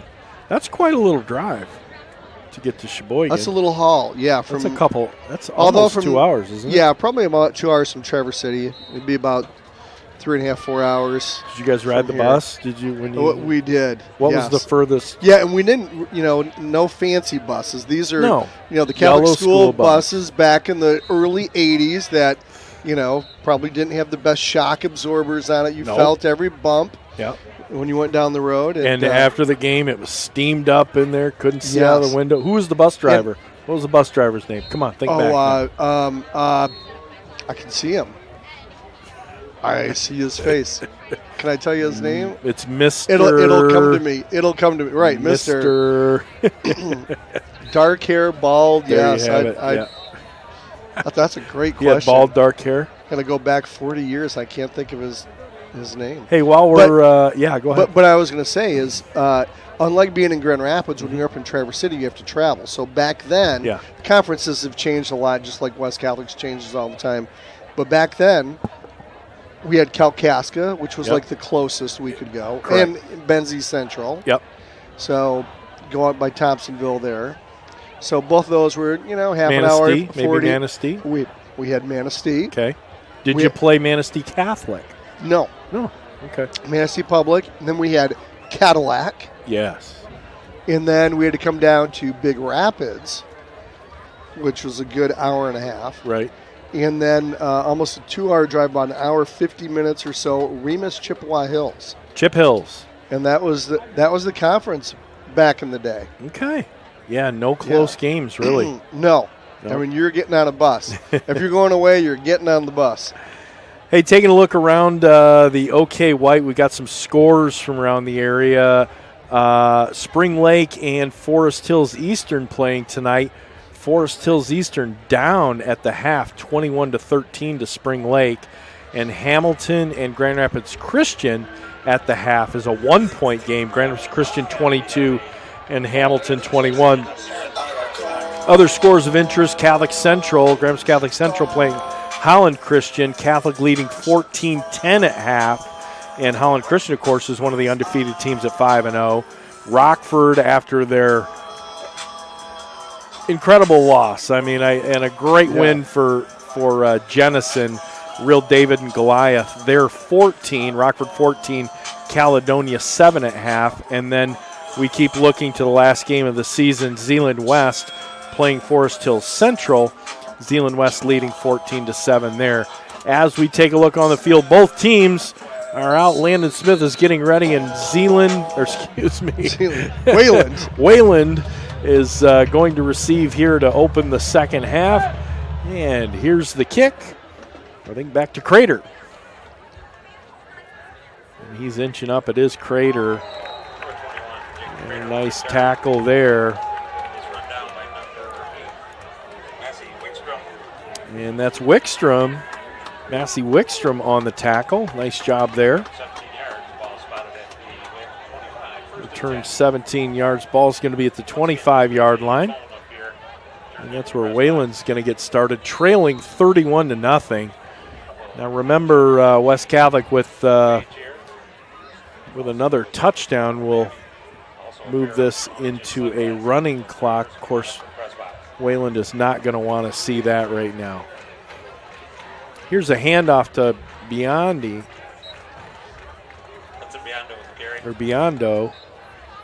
He's going to pick up 3 on the play. Max Wildman on the tackle. Again, give us a text, 616-262-9270. 616-262-9270. Let us know you're out there listening tonight as we call the action here on the West Catholic Falcon YouTube channel. Rick and Judy Zane, they're up in Stony Lake.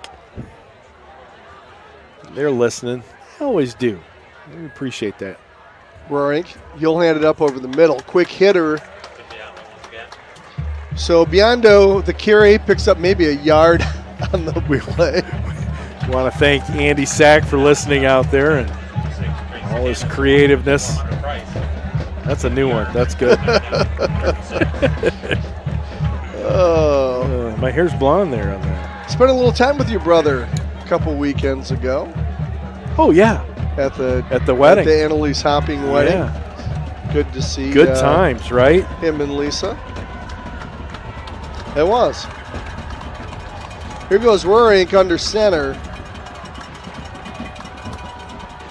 He's going to fake it. Now he's going to pitch it over the left side. 30-35 to the 36. So the ball carrier, Henry Moss. And Aaron Record's a little shaken up on the tackle. Yeah, he got a little hip pointer there. He's like, oh, that's... Yeah, I need a break. Yep, a little stinger there. So Schwieters comes in for him. Landon Smith will check on Record, make sure he's okay. Rub some dirt in it. So 1st and 10 for Wayland on the pickup there, the first down pickup. Hand up in the middle again to Biondi. Or Biondo. Biondo. Beyond Me. I'd be confused with Beyond Meat. Oh, that's great. Second down and 7. Wildman in on the tackle along with Redlinski. So I really thought they'd air the ball out a little bit more, trailing 31-0 and looking to score quickly, but they're teams like this, Joe, just are very methodical, right? Yeah. It's like they get into their, this is the way we do it. Biondo again, he'll go over the left side. He'll get tripped up. Just about broke one. Yep, but he's got another Wayland first down, so they are moving the ball. And that was Colin Hunter. He's the one that got a hand on Biondo's foot there. Otherwise, he'd have had another 10 or 15 yards easily. So nice shoestring tackle. First down in 10 for the Wildcats. Ball will be at the 47.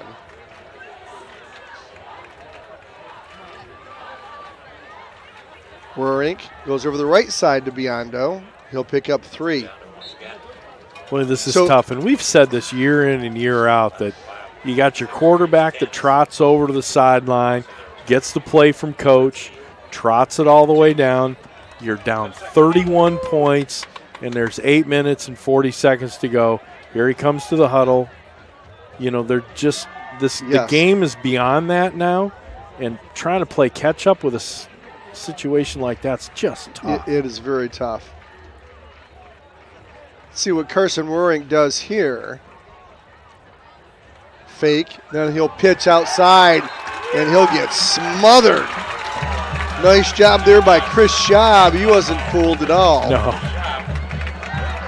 Boy, he saw that coming from his middle linebacker spot. Sure did. Raced to the position and was there immediately when the pitch hit the runner's hands. So 3rd and 10. But yeah, you get in an offense like this, Joe, and the loneliest guy on the field is being a wide receiver for Wayland. You're just you're just lonely. I need some work over here. So ball will be placed on the near hash as the clock ticks away. 7:38 left in the third. Boy, they're down to 4 seconds. They're going to have to call a timeout. Yeah. And there it is. And you called it, right? You burn that clock when you send that quarterback over to the sideline to get the play, and then you got to hustle it back in. And if it doesn't go perfect, yeah. And if you're at the far hash from your sideline, you're trotting across there 25 yards, coming back. And there was, you could see there was a little discussion and delay there between coach and the quarterback, Tonight's winner. it just cost you a timeout. You may need that. Yeah, you're right. But it doesn't seem like there's a whole lot of urgency out of Wayland right now. 236. And if everybody gets their 50-50 tickets out, it's 236 is the number if you're out there So, listening. You just think they would be, flashing in the signs, but maybe they're a little worried that, Connor Stallions is in the stands or something. You had to go there. You had to go there. We were a much better team at Michigan with him on the staff. We nearly won. If you haven't seen the Netflix documentary yet, I haven't. on Connor Stallions, you should do it. Connor Stallions. Here goes a rollout right, and Roaring's still on his feet. Going to have a first down there. Yeah, I will tell you that the Netflix, it didn't really say a whole lot. No, it really didn't. And so, for what it's worth, so if you haven't seen it, you're not missing anything. You know. Oh, really? I'm not. No. I don't know. Ball's at the 39. I may show up in a disguise here at some point. Yeah. You may never know it's me. But I will say this. I mean, with McCarthy and Blake Corum and all those guys, I mean, Michigan had the most talent last year. Yeah. Hands down. They deserve to win this championship. And it's going to be Texas this year. Right. Oh, they look good. Roaring, he'll quarterback keep it. So the old RPO over the right side.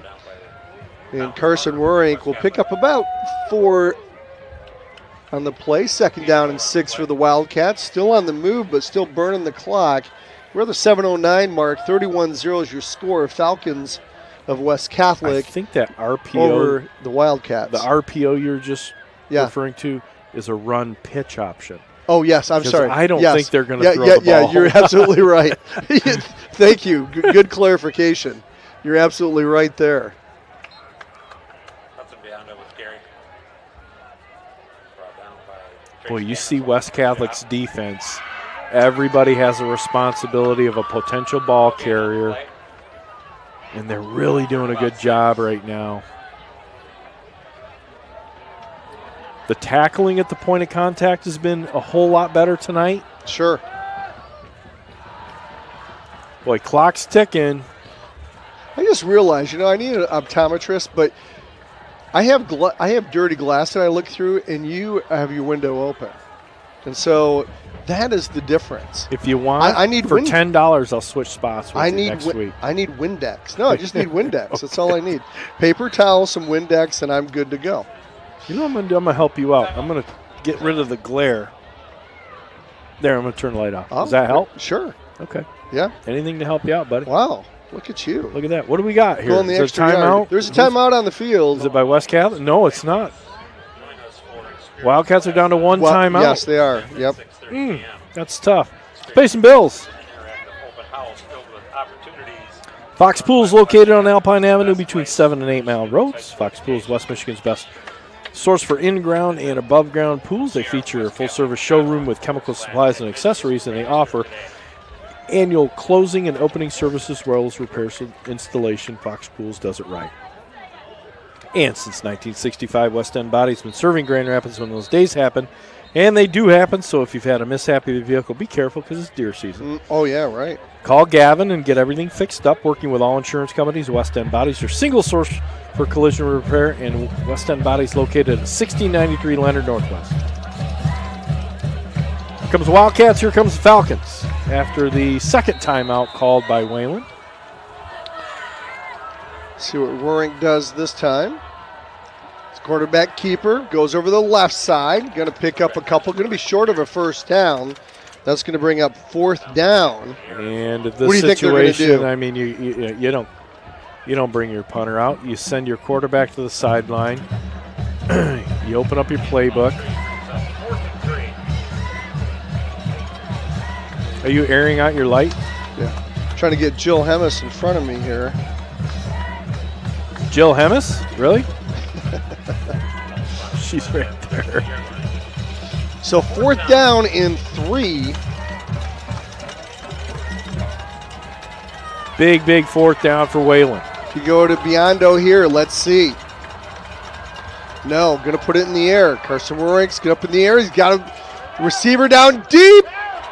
In and out of the hands. Incomplete. Nice coverage down there. That's Gutierrez. Or Gutierrez. Yes.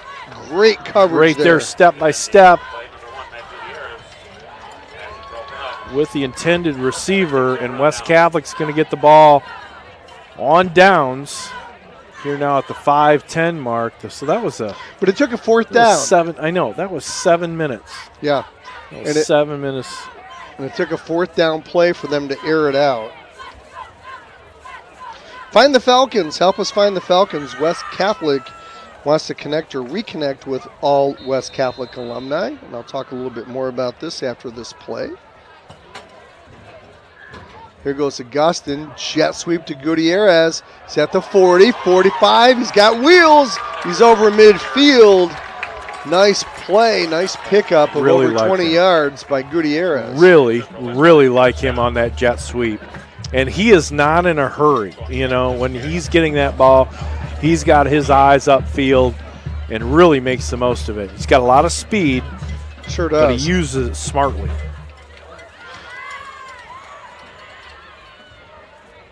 And a little bit of credit to those blockers, too. Here goes Augustin. Going to hand it up over the middle to Brittenfeld. He'll dance his way down to the 40 to 38, still on his feet. And people are trying to tackle him up high. He's going to drag some Wildcats down to the 36. Not easy to for a Falcon to drag a Wildcat, but he does it. It took 6 of the Wildcats to bring him down finally. He's got so much fight, David Brittenfeld. And it's in a really compact package, too. Falcon grads, go to grwestcatholic.org/alumni to update your information. Be sure to spread the word. Find the Falcons. Here goes Augustin. Quick pitch over on the left side to Brittenfeld. He stumbles his way, still on his feet, inside the 25 down to the 20. And even when he's not graceful, he's picking up yards. Man. Henry Moss on the tackle. Another first down for West Catholic. They're already at the 20-yard line. So the Falcons get to the red zone. Again, they're leading 31-0. 4:15 left here in the third. And that Wildcat defense is tired. Here goes jet sweep to Gutierrez. And here's a whistle before the play. What do we got here? Yeah, false start on the Falcons. Here goes record. Still looking for the winner of the 50-50 raffle. He'll go in for Gutierrez. No, Gutierrez is going to stay in there. Max Wildman will come out. 516. If you hold that ticket, please come up to the press box to collect your earnings. So 3 wide right for West. Here goes Augustin. He's got a receiver there in Zagunis and in and out of his hands. Boy, didn't have a lot of space there. 2 wide receivers blocking for him, and it was no, he had to adjust his body a little bit to throw that. There's a lot going on right around him with the blocking and whatnot, and just not an easy pass to catch, even though Jack's got some great hands, and he just bobbled that. So it'll bring up 2nd and 15 for the Falcons as Brittenfeld will go off to the left of Augustin. We got Record and Zagunis here on the near side. They operate on the far hash. Hand off to Brittenfeld. Going to break an ankle tack. Now he's at the 20, 15, 10, 5. Touchdown West! David Brittenfeld with a touchdown run from 25 out. Custom caulking touchdown number 4 for David Brittenfeld on the night. Boy, what a fantastic performance he's putting on. 4 touchdowns on the night for David Brittenfeld. He's got to be over 200 yards. Over 200 yards. Just putting on a display of toughness and speed, and what great blocking up front. And this Falcon team is the benefactor, and this is going to turn it into a running clock, Tom. 37-0 now, pending the extra point. Here's the snap and the hold, and the kick is up and it's good. West Catholic at 3:45 in the third takes a 38-0 lead over Wayland, and this is not what we thought was going to happen tonight. No, dominant performance by the offensive line. Just got to give kudos to them again, Joe. Chris Schaub, Gabe Powers, Dakota Myron, Charlie Stepker, Jacob Tinner, all really controlling the line tonight and creating big holes for David Brittenfeld. Of course, he's doing a lot on his own as well as he breaks a bunch of tackles. So, and again, I want to say find the Falcon. Go to grwestcatholic.org/alumni to update your information, to connect and reconnect with all the West Catholic alumni, as David Brittenfeld has now gone for 241 yards on the night. How about that? He's still going. He wants 250. So a nice 20-yard run from Brittenfeld, his 4th touchdown on the night.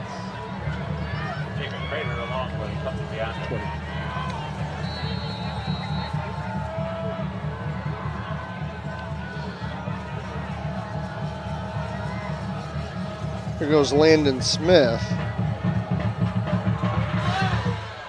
Nice kick. Oh, we're going to send Crater all the way down to the 5. He'll bring it up to the 20, 25, 30 and get kicked out of bounds. That kid's he's a great returner. He's had some really good numbers on the night.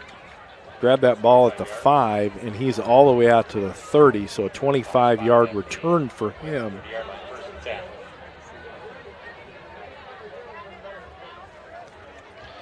So 1st and 10 at the 30, and got 3:12 going, like you said, running clock.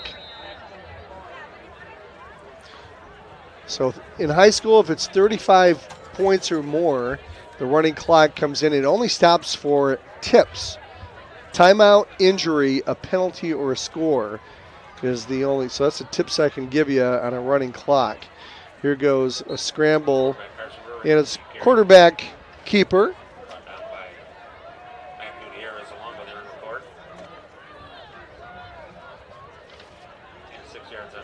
So gain of 6 for Rorink. Hey, Steve Project's listening. He's a little bit under the weather, but wants to talk about the West Catholic highlights with Jason Hutton on the Sports Project show tomorrow at 10 to noon on the Jethro FM 94.9 and 99.5 in your FM dial in Grand Rapids. Steve's been doing that show for a long time. Sure has. We've never been on your show, Steve. Yeah, that's right. Come on now. As Biondo goes over the right side, going to be short of a first down by a couple yards. It'll bring up 3rd and 2 for the Wildcats as we close in on the third quarter. We're in third quarter under 2 minutes now. Matt Abed's out there listening, and he keeps trying to correct us on Charlie's last name. Stopaker. We need to get that right. First down for West.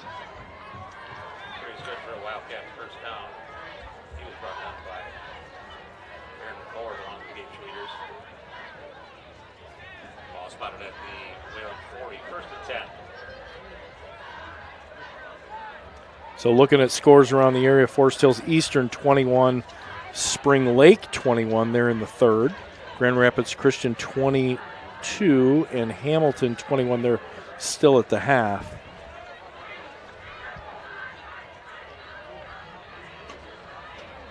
Wayland content, taking their time. Here comes a quick pitch over the left side. So that's number 4, Henry Moss. He'll pick up a few on the play. It'll bring second and 5 for the Wildcats as we're under 40 seconds now here in the third. Jacob Dussault on the tackle. Lined him up. Did a nice job squaring up on him. I've got a feeling it's probably the last we've seen of Augustin and Brittenfeld for the night. We'll see what happens once West gets the ball back, but I've got to envision their night might be done here. The 38-0 lead. Hand up the middle. Nice hard run for Crater. And he'll be close to a first down. Bring him about 1 yard short. Needs to get to midfield for a first. That'll be the end of the third quarter. 38-0 is your score. Falcons over the Wildcat. One more quarter to go, and we got a running clock here on the west side of Grand Rapids. Hey everybody, Custom Caulking is the contractor's choice for quality waterproofing and crack sealing in West Michigan and beyond. Both residential and commercial custom caulking should be your only call. On-the-spot color blending and friendly service is what to expect from Custom Caulking. The Norder family proudly supports West Catholic football and all Falcon athletic programs. And the new Frank's Market is located at 1020 West Fulton in Grand Rapids, featuring the area's best fresh and smoked kielbasa, awesome steaks, succulent roasts, hot shots, deli meats, and so much more. Stop in and experience the fantastic service and products the Stanizak family has delivered in Grand Rapids for decades. Since 1933, Frank's Market is the only choice. And Padgett Business Services is your small business experts for tax preparation, bookkeeping, and payroll. Don't have your tax prep and accounting be a coin toss. Leave it to Padgett Business Services to get it right. Falcon fans, visit Padgett online at pbsgr.com. That's pbsgr.com. And thanks to Mark Davey and his great staff. Padgett's located on Lake Michigan Drive, right next to Mr. Berger. Here comes both teams to battle here in the, oh wow, look at that. They in just the let fourth the quarter. smoke out. I guess so. Student section. Baby powder city. Baby powder has Oh. been unleashed. Here goes quarterback keeper breaking a couple tackles, still on his feet. Rurink all the way down to the 30-yard line. What Well, a they blew great him down. run. I don't think he was down.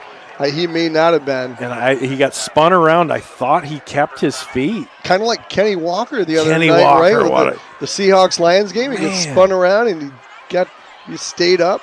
Kenny Walker's exciting. Well, He's ex-Spartan. a What do you Sparty. expect? I mean, well, he was darn good for the Sparties. Doing a great job in the league now. So in the fourth quarter, and it smells like Johnson & Johnson's baby powder. It does. This brings me back to my Look at that. Jeez. child rearing days.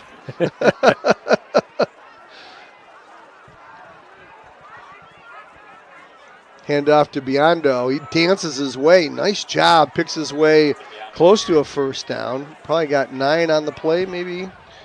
We're going to give him 8, it looks like. 2nd down and 2 for the Wildcats. He's still running hard here in the fourth, as West Catholic will move a lot of guys in and out. I really got him. Oh, boy. Big whiff of it now. It's coming into the press box. The Johnson & Johnson's baby powder. It is. Wow. You changed the diaper. Oh, you changed the diaper. Wow. Here goes Rurink under center. Biondo gets it again, and he's going to have a Wayland first down to the red zone. So cracking the red zone of West Catholic here at the 10:15 mark here in the fourth. They trail 38-0, and only it could be a shocker in terms of score. Yeah, they don't want to be shut out tonight. How about homecoming, though? Homecoming, you want You want to win. You want to win, and you don't want to have to be on the edge of your seat during homecoming. You got people to talk to. Ask Rockford about that. Here goes jet sweep on the play for Wayland. Breaking a tackle there and going inside the 20 is Crater. And he takes a big hit. Delivered by Chance Anderson. 21 on 21. Bam, bam. Boy, this game is going to go pretty quick here, Tom. We're already at 9:25. Kind of made sense here. 21 on 21 and equaled 0. Once they hit each other, no more yards. That's right. Rurink at the 18. Fake handoff, and now he'll just keep it. I don't think that was a design play. I think whoever's supposed to get the ball there didn't take the handoff, and Rurink just said, hey, I got to eat it and try to get what I can. Maybe picked up a yard on the play. It'll be 3rd down and 7 as he goes over and gets the call from Coach Gibson. Yeah, and a really nice tackle there by Gutierrez. Well, he squared right up. Textbook tackle. 3rd and long again for Wayland. Well, blockers don't do you much good when you're running alongside of them. This is true. Let's see if Biondo gets it here. No. Going back to pass. Warwick, he's out on the sidelines. Got a receiver there, and he completes it. That's Henry Moss. And just a short pickup. No, actually, he might even lose a yard. He on might the have lost play. a yard now. So it's going to bring up 4th and long. We'll call it 4th and 7 for the Wildcats. And, of course, trailing 38-0 left with 8:08 left on the clock. They will go for it. Gutierrez out. Jack Zagunis in coverage. Yeah, I like this. Landon Groves, he's got the lead, but he's pumping up the crowd. He's got his hands, his arms going up. Let's go. It's 4th down. And the homecoming crowd here obliges as Wayland takes a timeout. That's their last. That's all she wrote. And Epic Realty is the national leader in real estate, and Melissa Homewood is your local expert when it comes to buying or selling your home in West Michigan. Melissa can orchestrate market watches, property searches, and home value assessments to make your buying or selling process as thorough as it can be. You can find Realtor Melissa Homewood on the web at melissahomewood.com. Melissa Homewood and Epic Realty, your real estate done right.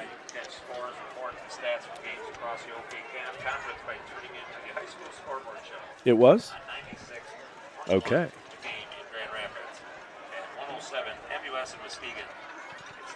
So Michigan State's got Oregon tonight. Oh, baby. At 9 o'clock. 9 o'clock on the West Coast.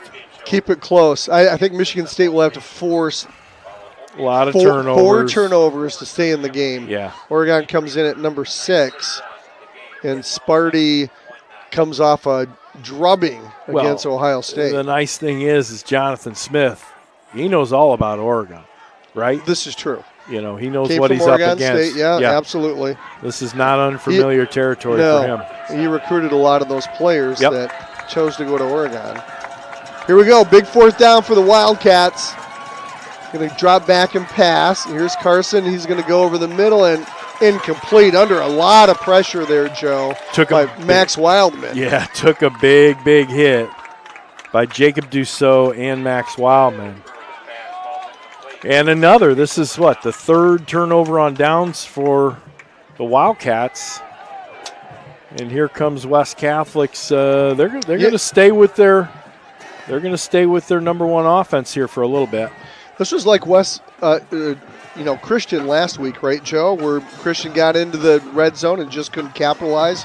Wildcats, same thing, coming up empty in the red zone. We need a quarterback. We're going Wildcat. We're going Wildcat. Oh, cool. West Catholic does not have a quarterback. 1, 2, 3, 4, 5. There's 6, 11 7, guys 8, on 9, the field. 10, 11 guys on the field. So, yeah. Here goes the snap and the handoff over the left side. So playing quarterback right now is going to be Jacob Dussault.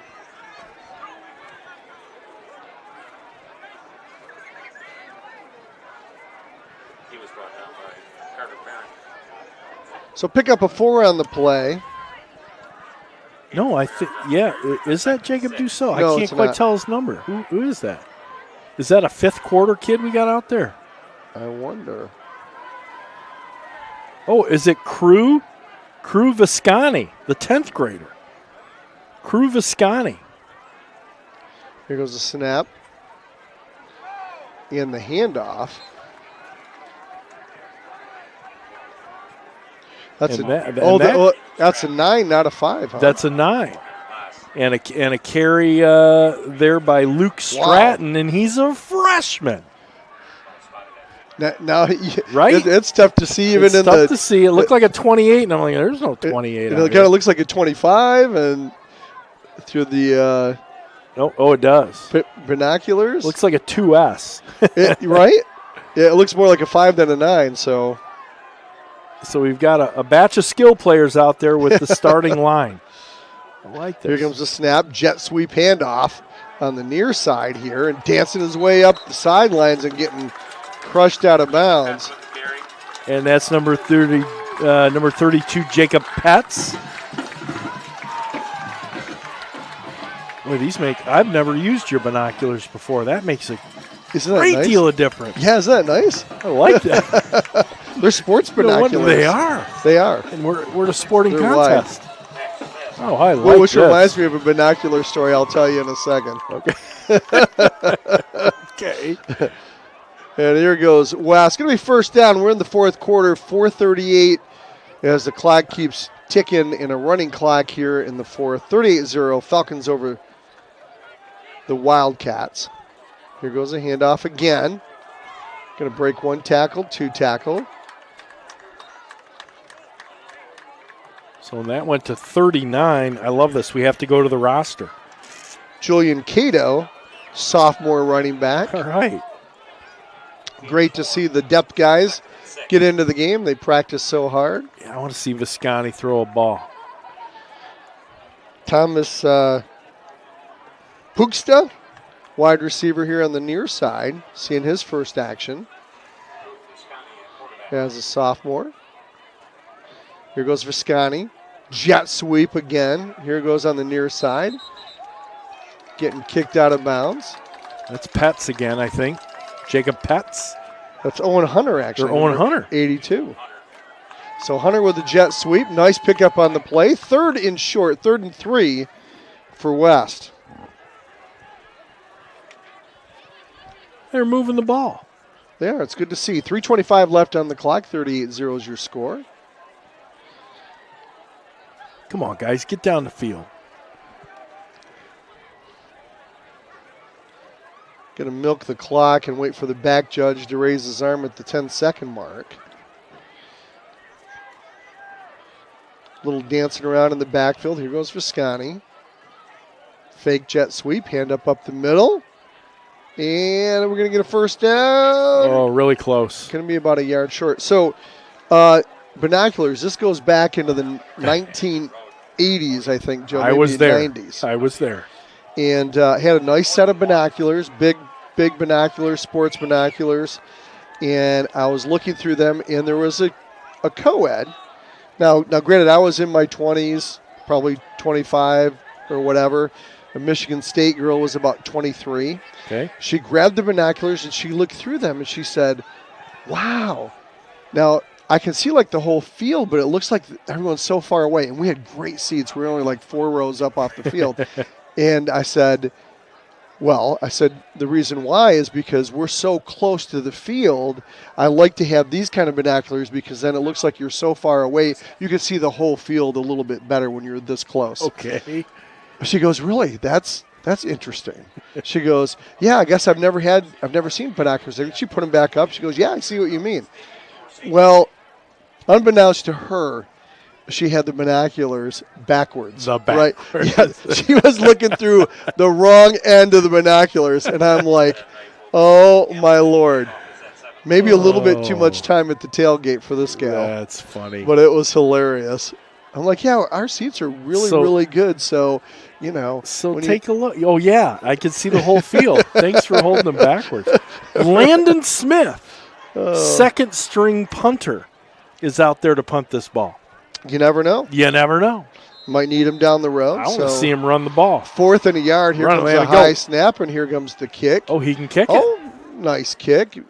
It'll drop on the 30. Didn't go out of bounds. Takes a West Catholic bounce down to the 25. And the clock is still running. So remember, even though it was a punt and a down, it wasn't a timeout, it wasn't an injury, it wasn't a penalty, and it wasn't a score. So the clock keeps on ticking. Keep winding here. So 38-0 is your score, the 142 mark.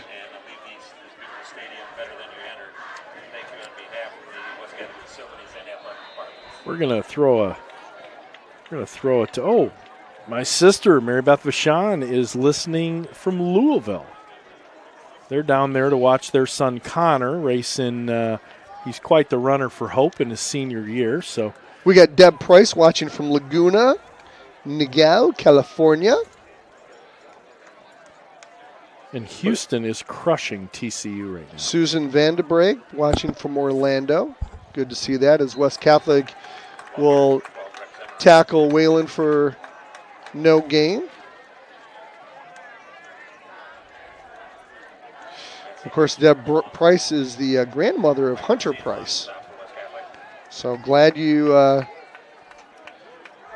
can watch from California. Grandson's had a great game tonight. Here goes jet sweep for Wayland. That'll go on the far side. That's number 4, Moss. Pick up a few on the play is probably down to the last play here, Joe, as we're under 30 seconds. Steve Project invited us to co-host with him this Wednesday. Oh. So we'll call you, Steve. We'll call you. What's We it will. pay? What's it pay? So hopefully some good laughs. Absolutely. Oh, I love So no more snaps will be taken by the Wayland Wildcats, so let the time expire. And your final score tonight, the West Catholic Falcons 38, the Wayland Wildcats 0. Great shutout performance by the defense of West it. Catholic. Oh, man. So stick with us. We'll have the post-game show here as we'll invite Yeah, that's what I'm doing right now. the coaches up to see if they will have time to do it. But in the meantime, we do know Steve Grooms is working hard away at the final stats, and we'll share that along with some commentary as we end the game. Want to remind you again, Experience West night, calling all middle school families. Join us in Experience West on Thursday, October 10th at 6:30 p.m. Experience West is an interactive open house filled with opportunities to learn why West Catholic is the best place for your students' high school education. Visit grwestcatholic.org/admissions to register today. And that's Experience West night, Thursday, October 10th at 6:30 p.m. Thanks, Steve. So let's go back. Here, I'm going to give these to you. I'm going to take a look at scores around the area. I've just invited Coach up. We'll see if he takes us up on. He's still shaking hands out there. He's got friends. So welcome back into the booth. Tom Mikowski along with Joe Sack. And again, we'll preface that nobody saw this coming. No. 38-0. Both teams came in at 3-2. Both of those teams barely won against Spring Lake. So very surprising. That was your big victory. indicator. You know, we were expecting quite a game here tonight based on the West Catholic Spring Lake game and based on Wayland and Spring Lake last week. And this all came down to 2 words, David Brittenfeld. Oh, man. 22 carries for 241 yards on the night and 4 touchdowns for the senior running back. Fantastic. Just his best game as a Falcon. Averaged 11 yards per carry. Just a wonderful night for David. And again, give kudos to that offensive line who opened the way for him. But David did a great job of breaking tackles, dancing around guys. Guys were trying to hit him up high. He dragged guys along, and they went for his ankles. He broke the ankle tackles. Just a fantastic display of running by David Brittenfeld. Great to see. Grady Augustin had 3 carries for 7 yards.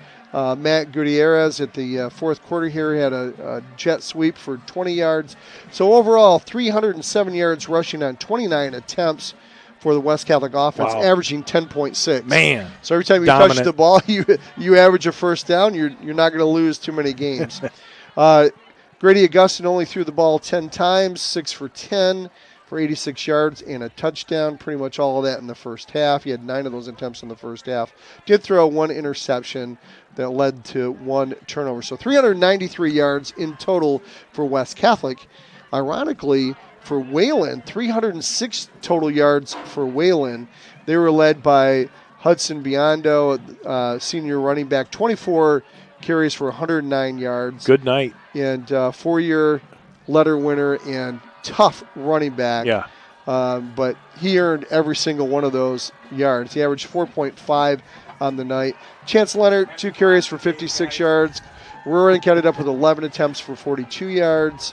And Jacob Crater had 3 carries for 9 yards. They rushed for 286 yards on the night on 48 carries. Oh. That is a lot. And they did average 6 yards a rush, so not too bad for the rushing attack. I mean, to have 306 total yards of offense and put a goose egg up, it just doesn't make a lot of sense. No, it's getting down into the red zone and turning the ball over on downs. Right. We had three times they turned the ball over on downs, and twice fumbled the ball. Right. I'm going to call that 5 turnovers on the night. Right. And that's has a whole lot to do with it. But I mean, a lot of offensive production. Yeah, and you can see and why nothing to show for it. And you can see why they stuck with the team with Spring Lake. Sure. The grinded out offense, but yeah, those turnovers did hurt. And just again, grinding out first downs and coming up empty-handed. First downs, 10 on the night, which I'm still kind of surprised that it was only 10. It felt like a lot more, right? Because I think they had 3rd and longs, right? So they had a lot of possessions where they were, carrying the ball 4 or 5 times for that first down. Correct. So 23 first downs for West Catholic, so they certainly controlled the ball offensively. So that's a little bit there. Statistically, let's look at, Joe, you've got some scores from around the OK Conference? If I could get rid of these ads that are taking place here on this thing. I will say, as you're looking for that, West Catholic does move to 4-2 on the year, and 3-3 does Wayland ends up leaving here 3-3 on the year. Looking at West Catholic, next week they go to Forest Hills Eastern, and we hope to bring that game to you next week from the press box of Forest Hills Eastern. Sometimes a challenge. Sometimes a challenge. Last time we went there, we had issues because the cellular, they didn't have a cellular tower. No, it's a dead spot in Kent County. I mean, an absolute dead spot. And the athletic director couldn't even text out. And I remember he was very, very frustrated. Now they have said they have fixed that since we've been there. What was that, 6 years ago or so? Yeah, it's been a while. And apparently they've got a Wi-Fi network that goes out to the press box now. But we will see that. So Forest Hills Eastern next week. At Forest Hills Eastern. We come back home for Hamilton for Game 8, and then final game of the season will be at Zeeland West, which will be really tough. As Zeeland West, yes, they did lose last week to Unity Christian, but they were ranked number 1 in Division 4. And highly ranked or within 3, the state. Division 3, all teams in the state, they're in the top. They're in the top 10, I believe. So while we wait to see if we get a coach coming up, let's take a look speaking of Forest Hills Eastern, next week's opponent, they're in the 4th quarter against Spring Lake. They're leading 27-21. And another score in the OK White, Gramps Christian 22, Hamilton 21. I don't think that score's been updated. Grand Rapids Catholic Central has taken a more commanding lead over Holland Christian, 35-10, and they're in the 4th quarter. And that was that 14-10 at half, Joe? It was 14-10. So really blown it open. Catholic has stretched it out a little bit. Yeah. Hudsonville, who is looking like world beaters here right now, 59-14 over Grand Haven. Rockford, with that game, they needed that in a big way. After losing to Jenison last week, they needed a win against Caledonia. Yeah, 2 in a row. That is not very Rockford-like. Another team that's very highly ranked within the state is Unity Christian. They've hit their stride. We just got word. 43-14. Let me just interrupt you really quick. We just received word from Landon Grove. He will stop up tonight, so stick with us as we bring Coach on board. Be good to have him up here. And Unity Christian 43, Wyoming 14 as we keep stretching along. Belding 44, Comstock Park nothing. Another big one in D5 is Frankenmuth, and they're 34-13 over Glen. Let's see some other ones around the area. Muskegon putting it to Union 62-0. Kent City losing to Central Montcalm 35-8. Big one, Granville and East Kentwood, 2 powerhouses there. 33-25, Granville leads there. And your Glads, there's no update. 41-0. Yep, Zeeland West 28, Forest Hills Central, state champion last year, 7. So big game for Zeeland West. And I need to get a microphone ready for Coach Grove as he comes up. And what's your thoughts about going over to Forest Hills Eastern? They were ones that were supposed to be contending, they're with West Catholic for the OK White. And they are. They've got a lot of talent. They've got Bill Simonson, the huge show, his son Ace is on that team, and offensive lineman, correct? Big boy, 300-pounder. And I think he's getting some. I think he's being looked at by somebody in the NFL. I think right now. I don't know. We could ask Huge about that when we see him next week. Yeah, but it'll be a big game, and they're well coached over there. They got a lot of talent. They got a great running back in young man. Last name's Farrick. I know his dad. I know Brian. Gotcha. Max Farrick, and quite a baseball player too. He's just a really, really tough running back. And I see Coach coming up the stands right now, so he'll be with us any second now. All right. And let's adjust this. We'll just stand up with Coach. Oh, look at this. We got to adjust our camera. There we go. Get Coach to step right in between us. Very excited about next week, though. Not excited about going there for it. Right. Hey, come on in, Here's Coach. How are you? Congratulations on the win. Nice big win there. Yeah. A lot of points. David Brittenfeld. Holy cow. Yeah. How about it? Before you speak about David, one thing that I thought tonight is that David seemed to have much more patience. Yep. And as he was going around the end, he waited for his blocks to hit, and then the burst of speed that hit. So you noticed the same thing tonight? 100%. And that's been a point of emphasis. I think a lot of it, like the first few weeks going into it, we've all been a little antsy. We've played a little antsy. We're pressing a little bit. And tonight we kind of got back to our roots a little bit. You saw it with David trying to trust in the training and letting his O-line work a little bit. And, some of the frustrations in the run game the last couple of weeks have come from a combination of things and, lack of patience, lack of execution. And our O-line was phenomenal tonight. David was phenomenal tonight. Charlie as a pulling guard was doing great. Felt a lot more like us. It did. It did. Yeah. It was good. It was good to see it. And our kids needed to see it and feel what it feels like to kind of get back into our rhythm and play good complementary football. Yeah, we were expecting a much different game based on, obviously the West Catholic Spring Lake, and then taking a look at Spring Lake Wayland. That was a tight game. Tom and I were both expecting a much different scenario tonight. And we were prepared for that. That's a good football team. They're well coached. They came in 3-2, and they're still fighting for the conference title as well going into it. So that was a big game, and they run an style of offense that we struggled with a little bit this year. And, our defense, credit to Coach Smith, that's 6 straight shutout quarters, so he deserves a ton of love. Our defensive staff deserves a ton of credit for the adjustments we made. And, trusting the process, and we got a lot of young guys playing a lot of football, and letting those guys kind of settle in has been nice as well.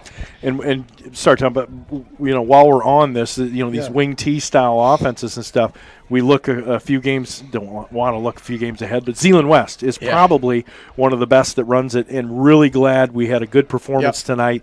It's a very it's an assignment-based type of a defense. You have to, be very focused on every potential ball carrier. Yeah, it takes all 11 against that, and you saw a lot of growth from those guys. And I thought we tackled well again. Yes. And, the last 3 years we've always been really good at tackling, and Spring Lake we struggled tackling in space, and that's kind of abnormal for us. So it was good to see us make those plays in space and be physical at the point of attack on both sides of the ball. And especially on the edge, right? Much better job on the edge than maybe some of the previous games. Yeah, and again that's trust in our coaching. We have a great staff.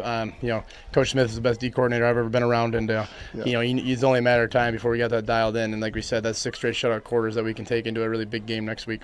We heard the news, before we went on air tonight about Kellen Abram, and unfortunately, it looks like he's going to be out for the year. Yeah. And so I'm not sure how many days you had to prepare without him, but going into a game like this and knowing that you're not going to have his services, how did that change the game plan? Well, I mean, it made it so we kind of eliminated David on defense, who plays a big role there, just because we're down to really one running back that started the season as running back, and then obviously we've made some adjustments to have some other guys ready to go if we need to. So We kind of knew he was banged up on Monday, and we just didn't know the extent of it until Wednesday. So we prepared as if we didn't have him the whole week. So we were ready. Unfortunately, for whatever reason, we have the injury bug this year, and it's biting us hard. And I don't know if anyone in the West Catholic community's got some pixie dust to fix it, but it's it's a testament. We have some Johnson & Johnson baby powder out here. Whatever works. If that works, we'll take it. But it's football, and that happens, unfortunately. Right. And it's like we've been lucky the last couple of years to not have many issues. And but next man up has been our mentality. And we said all week, like, hey, nobody cares that we have injuries. It's like especially our opponents do not care, and they might be smelling blood in the water. And we already get everyone's best shot every week anyways, and we know that. And with injuries, teams are like, hey, this is our chance. So we're kind of buying that into it, and it speaks to the program the last few years of getting guys ready to play. Mm-hmm. And we really liked the use of the jet sweep with Gutierrez and Record. Both of those two can really run the ball, and have great football aptitude, and it's been very effective. Both of them are patient, have a lot of speed, and they pick their spots, and I think that was a great use of them tonight. We've been a downhill run team. That's our identity through and through. So we're going to get a lot of heavy boxes. So we got to keep teams honest a bit with that. And our throw game's been pretty darn good with Grady this year. He made one mistake early and then bounced back after that. Abnormal for him to make that mistake. So we're like, hey buddy, you're still our guy. We're going to keep rolling. Came out of his hand kind of weird. So it's all good. It's part of the game. He's going to make mistakes. He's still growing. But it was a great. I'm proud of our team. All three phases, everyone involved. It was a great effort. When Grady went down, we kind of held our breath a little bit. He took a shot there. Was that just him getting hit? Yeah, he took a shot to the ribs, and he kind of got. I don't know what we got to play through it, right? So you might have a rib crack. Got to play through it. We've all been there. I've been there. We've played through broken stuff before. So it's a physical game, and I think he took a growth physically tonight as far as we need you, and he stuck it out. Yeah. Next week, Forest Hills Eastern. They're just up by a touchdown tonight, and you've got some talent over there. Max Farrick, great running back over there. You got the hugest kid, and a string of weapons over there. Initial thoughts on the game next week? Yeah, really good football team. It's a championship game for us. If we win, we got a chance to at least win a share. And that'd be 3 straight years here. I don't know when the last time that's happened here. So I told our kids, there's a lot of legacy around here. There's a chance for them to cement theirs with 3 straight conference titles. And it's going to take a great effort to beat them. They're a really good football team. They're physical. They're well coached. They're good at everything. So it's going to take our best effort. And the prep starts tomorrow morning. Yes, it does. Yeah, right back to the weight room at 8 a.m. getting better. All right. Well, congratulations again on the Coach. Thank you. Yeah. We appreciate you coming up tonight. And we'll see you next week against Forest Hills Eastern. And, Tom, big win tonight for West Catholic, and we heard it here from Coach, and he feels really good about, the offense and a little bit of patience. He feels like, just feels like West Catholic football again. Yeah, it sure does. And, he had to lean on Brittenfeld a little bit more with Colin Abram being out, and it's, at least in that case, it's not necessarily next man up, but another further reliance on Brittenfeld carrying the ball. He had to carry the ball 24 times, but he came through with flying colors with over 240 yards rushing. When it wasn't able to use him defensively or didn't want to use him defensively because I think he is getting the ball more. And so you heard Coach say, that did change up the defensive scheme a little bit. But, hey, when you make a change like that defensively and you pitch a shutout against a team like Wayland, very successful. That's fantastic. So we don't want to hold anybody up here tonight because your Sparties are on now. That's right, we're on. I see Steve Grooms over there, and he's like, I got to get out of here. I got to watch this thing. Mm-hmm. Want to thank our sponsors again, of course, Fox Pools, Custom Caulking, West End Body, Frank's Market, Paget Business Services, Duba Attorneys at Law, Shaner Avenue Nursery, Moore & Sons Roofing, Realtor Melissa Homewood and Epic Realty, and your West Catholic Falcon Touchdown Club. So that'll do it for us. I'm Tom Mikowski. For my partner, Joe Sack, that will do it from Falcon Stadium. Your final score tonight, the West Catholic Falcons 38, the Wayland Wildcats 0. Have a great weekend, everyone. Go blue against Oregon. And go green. All right. Go white. There we go. Hey, boys.